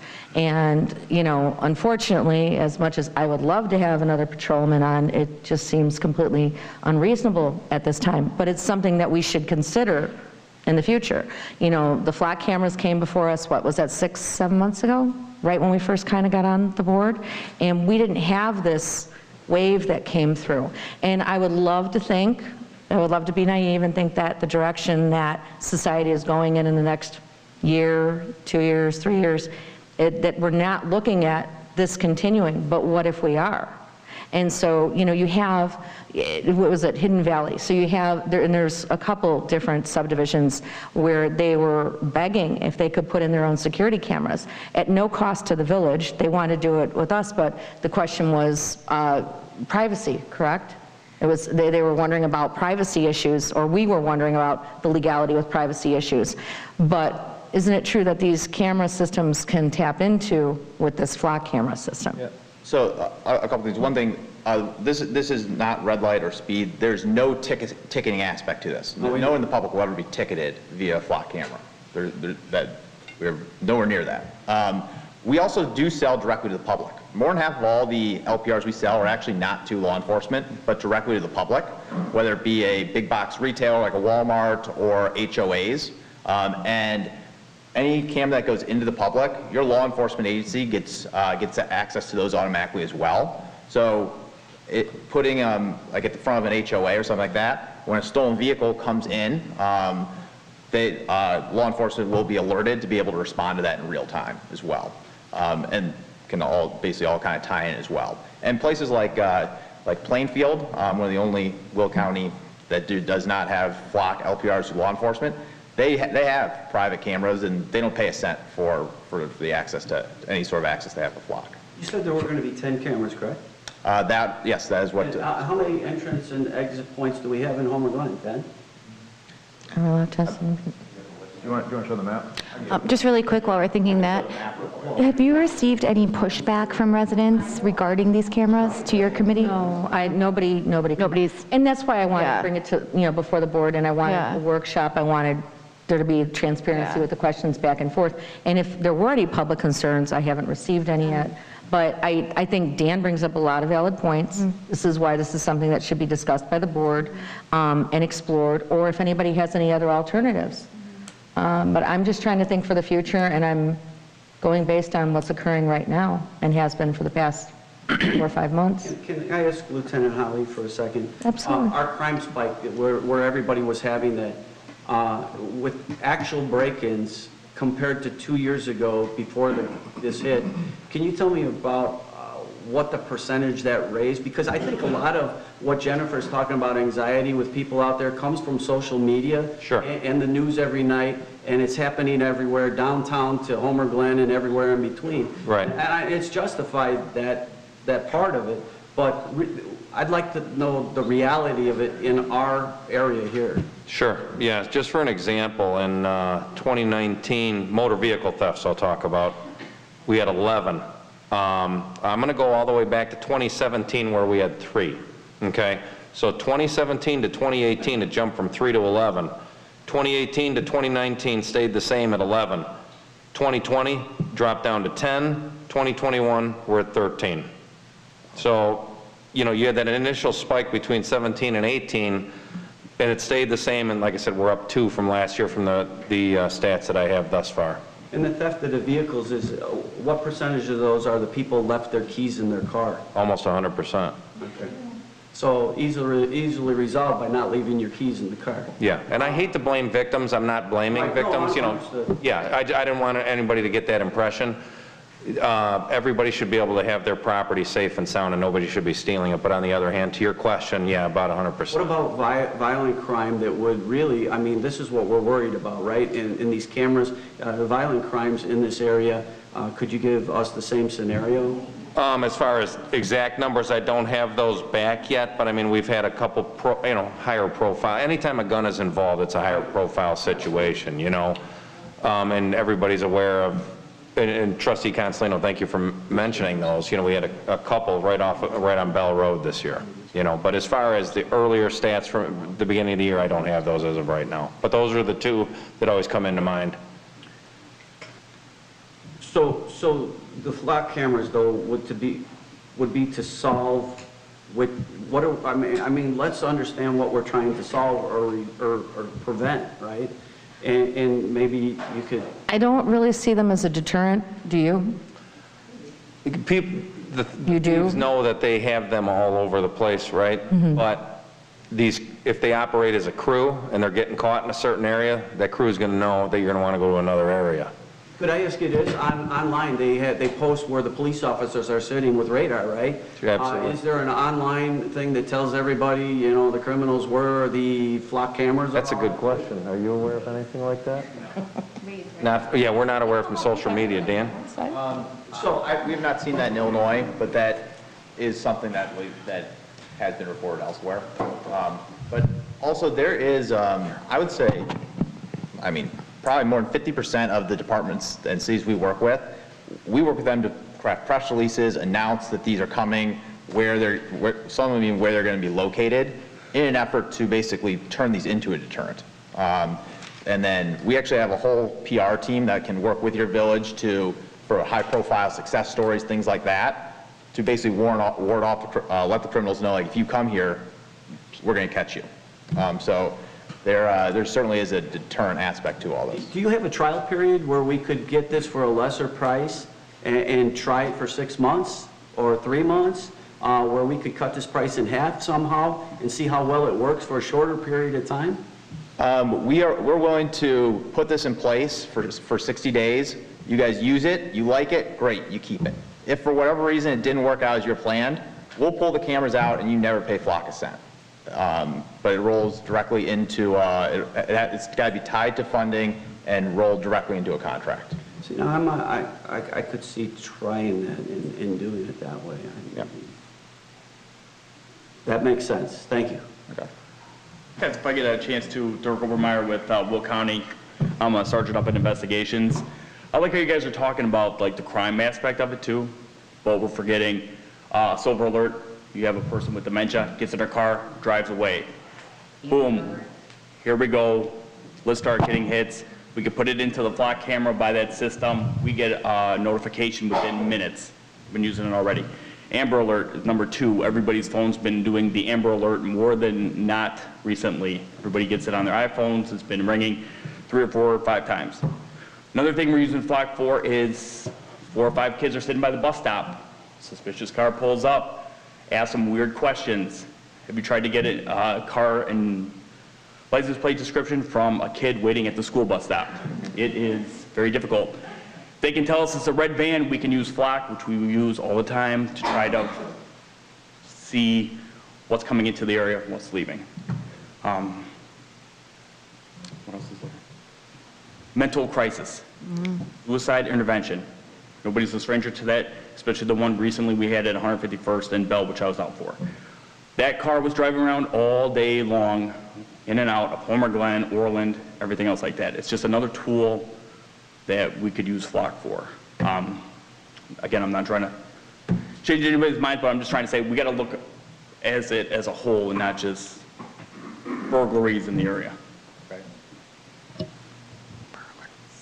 Any other questions? No, I think those last points really hit home with me, being a mom, and, you know, honestly, that really hit home with you, right? Like that really, those were good examples. That really just made me stop and think about the importance of something like this. So we can't vote on this tonight because we moved it to a workshop. Yeah, we just moved it to workshop on it, but I think because everybody had, and here, we haven't gotten feedback from Rose, trustee Rangers, so I think, you know, let everybody think about this, and we can motion it up for the next meeting to vote on. I think, you think that's fair? Yep. Can we, if we get to that point, can we seriously think about? Shut up. Can we seriously think Over about doing the trial period before we? Dan, would you be open to the trial period? Oh, yeah. That he was requesting? That's an open offer. That's, Yes, so if that's part of the contract. Several. And we can have one of our attorneys look at the contract to make sure that it's savvy. Yeah. But I can everybody in send, agreement? It's not a one-time, tonight, 60 days tonight. So it's 60 days, it's 60 days from when I believe you have 3 IDOT cameras. It's IDOT permits take about 3 to 6 months. Okay. So it's 60 days from the last non-IDOT camera that gets installed. And then, but your actual contract doesn't start until your final camera gets installed. Okay, no, thank you, Dan. I really appreciate you guys coming tonight and talking to us on the fly. Yeah, no problem. And great job, Jennifer. And then should I request that we motion this onto the consensus, that we should motion this up for the next meeting to be voted on in an action item? Thank you. Okay. Put them first so we doesn't have Yeah. to do 3 hours. Yeah, we could do that. Can we do that? Can we put them top on the list? Thanks. Yeah, we Thank you. I feel like I don't want to do that. All right. Wait a sec, well, Any other questions? do you guys want to vote on it tonight? What I'm saying is, if you wanted to vote on this tonight, you could. It was on the agenda for consideration. You moved it to a workshop, but the whole purpose of placing an item on the agenda is to give the public notification of what you might do. I'm not telling you you have to, but if there was... I would be Can you add the trial offer I think piece Rose to would it? support it, actually. I'm sorry, I didn't hear what you said. The representative offered like a trial period. Well, there was no motion made yet, Yeah, so you can yeah. actually put that in a motion. Okay. And you can do it tonight. So do we motion to amend? Well, it seems like the consensus on the board right now is let's go for the 60-day trial. Dan? There's nothing to amend, though, I guess, because the motion hasn't been made yet. Okay, can I motion to have a vote on the flock cameras? I just want to make clear what our offer is. What's the commitment? You had us at Amber Alert, sorry. Yeah, you had it at Amber Alert. It's a 2-year agreement that you have 60 days risk-free to back out of. So we'll put it in, and during the first 60 days, if at any point you're like, you know what, this is not what we thought, you can walk away from the contract. Carrie, Eric, does this sound legit? Yes, you could simply say, so moved, as far as I'm concerned. So moved. Okay, so, Go ahead, Jen. all right. Consolino, who's Now we second? need a motion. Fialco, would you like to second? Yes. Thanks. Okay, there's no more discussion because we've discussed it. Right. But we have 60 days, yeah. All right. So the Looking 60 out. days starts when we get a contract and it's signed. No, the 60 days, All right, the 60 days start. Okay, trustee Rogers? The 60-day, the 60-day period would start when installation is completed, correct? On all your non-IDOT roads. So I think it's like 8. Whatever that is. Okay. Wait, he's got something to say. 159th is an IDOT road, Okay. How many? your understanding, on that map. Okay. And you'll submit a contract to that effect? Yep. Okay, And good. there's 4 cameras on 159th Street, correct? That covers it. 3? 3? 3. Okay, trustee Consolino? Aye. Trustee Laha? Aye. Trustee Pazmino? Aye. And trustee Fialco? Aye. Good job. Okay? All right, hopefully there's no new business. There's old and new, real quick, I promise. Jennifer, if you can just touch base, or, I'm sorry, What you need? trustee Consolino, if you could, Before we're done, before he leaves, I just want to know how we get notification from you when you're complete. Who will you be communicating that to? Whoever, guessing the sheriff's department, but if there's a direct contact that you want us to work with the city. Yeah, I can update the board when that process. Our acting village manager. 60 days starts, right?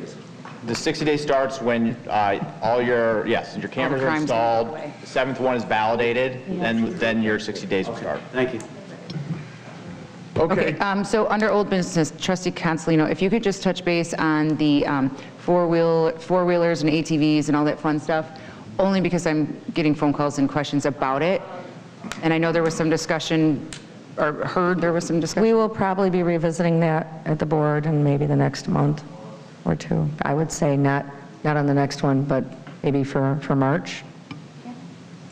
Okay. Before golf cart season. Yeah. Yes. Oh, okay, so That's where I'm going with that. After snowmobile. By March, because we are working with legal counsel on that one, okay? Thank you. And then under new business, I do really like this newfound respect that you guys all have for each other. I have to give you guys major kudos for that. Tonight was an amazing meeting. With that being said, and if Attorney Horvath, if you can help me with this, there were some questions earlier. Trustee Fialco had said who put this on the agenda. So what is the protocol when somebody does want something on the agenda or doesn't? And the only reason why I'm asking is because I feel as if staff is being put in a bad position when certain trustees want something and some other trustees do. I'm just trying to alleviate any more of the, the back and forth. So what is the proper protocol if someone comes forward? Just to add something before you speak though, Carrie, the way we understand it to be, any trustee per the village code can ask for something to be on the agenda. In the past, there have been other trustees that were told that they have to have 2 or 3 people agree with them to be able to get something put on the agenda. So I think this is where the confusion came in, and I believe that's what you're trying to address somewhat, correct? I just want to know the proper protocol just to alleviate any more, staff being questioned or, as me being clerk, I just would like to know what's the proper protocol for this? I think what would help also is if it was put on the agenda, who requested it, then you wouldn't have to ask. I don't necessarily think that's necessary. In terms of putting something on your agenda, I don't have your rules in front of me right now. I don't know if they address it specifically, but if you as a board want to say that any trustee can request that the matter be put on the agenda for consideration, you're the board. And or mayor. You can make the rule. If you as a board want to require more than one trustee to present an item for the agenda, it's your rule, and you can be very flexible, but far be it from me to tell you how to do it. I'm just telling you, one trustee can ask to put something on the agenda if that's what you want to allow, or you can present it through your committee, and then your committee chairperson put it on the agenda. Whatever works for you should be what you put into place. And so if you want one person to be able to do it, fine. I don't think you need to have a statement saying that trustee so-and-so wanted to put this on the agenda. I don't think that's necessary because it's on the agenda. Whoever is going to sponsor that motion or that item is going to make that motion, I would presume. So I just didn't want anyone to make it fall. as easy as possible for yourselves to get action on different things. And generally speaking, if it's important enough to put on the agenda, you would hopefully have the support to get it at least to a vote. So The only reason why I brought it up, I'm sorry, Eric. Reading Attorney from the Hanson. code, it's the president or any trustee, as long as it's not less than 4 days prior to the scheduled date of the board meeting. Right, and the only reason why I asked that is because I know prior to this meeting tonight, especially with pertaining to the gentleman who came about the apartments, I know that there were 2 trustees that specifically had asked that it not be, but there was also 2 people who had specifically asked for it to be on. So, it's kind of hard to say yes or no to something. So if one trustee asks for it to be put on the agenda, and you have 4 that say no, I don't want it on the agenda, as long as one trustee asks, it should be on there.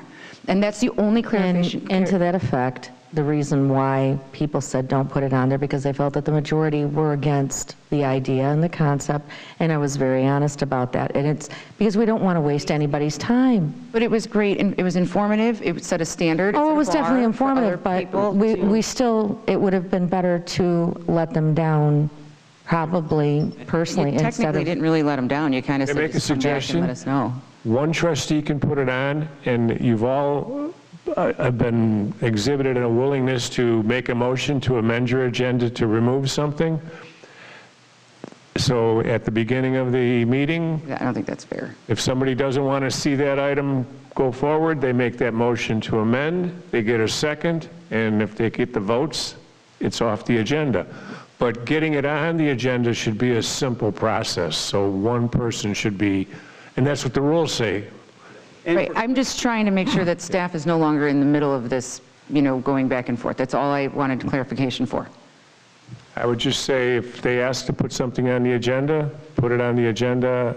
If there's some specificity required, ask that individual to give you the specificity, and then let them either act to remove it or to act on it. Right, two things that I have to address with that. One, if the mayor puts it on there, there is no motion by the mayor because the mayor doesn't motion. Two, Eric, you said 4 days. Does that include Saturday and Sunday, or is it business days? Your ordinance is just 4 days. So it can be, as long as it's 4 days, including Saturday and Sunday? That is correct. All right, thank you. In terms of the mayor putting something on the agenda, he can put something on the agenda. It's his prerogative, and then one of you have to make a motion, of course. Right. Oh, one more question. For example, I think this was brought up because Trustee Fialco asked who put it on. We were just curious. There's nothing wrong with that, right? It's on the dais. It wasn't brought up because of that. There's nothing wrong with it. I'm just saying you don't have to say that on your agenda that Trustee Pezmino put item number 1 on the agenda. You can certainly ask. It's entirely up. We can always ask, though, correct?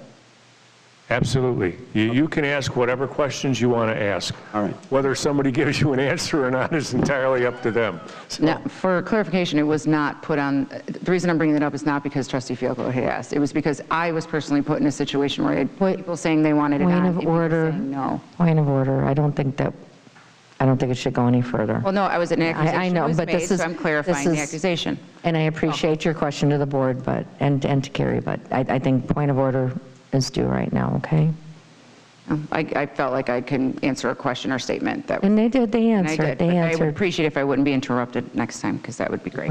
Point of order. It goes back to what I said before, one person talks at a time, and this is what's going to keep happening, because like Christine said a few minutes ago, everything was going very good, so from now on, if someone wants to talk, I will acknowledge them to talk. Sometimes, there's a few times that I know everyone gets anxious to be able to say something, but you can't cut off the person that's talking at that time. All it is just the courtesy to all of us and everyone out there that has any questions. Because if it's not, this is what happens, and if someone gets pissed off, and then it shoots everything in the rear end. So. Sir? Yes, sir. I'd like to make a motion to adjourn. Well, that's actually my job to do, and that's what I was going to do, but I'll agree. Executive session? There is no executive session. No? Okay. All right. Meeting adjourned. All in favor? Aye. Aye. Opposed? Goodbye. But they're nuts if they do. No, unless she was under an alias.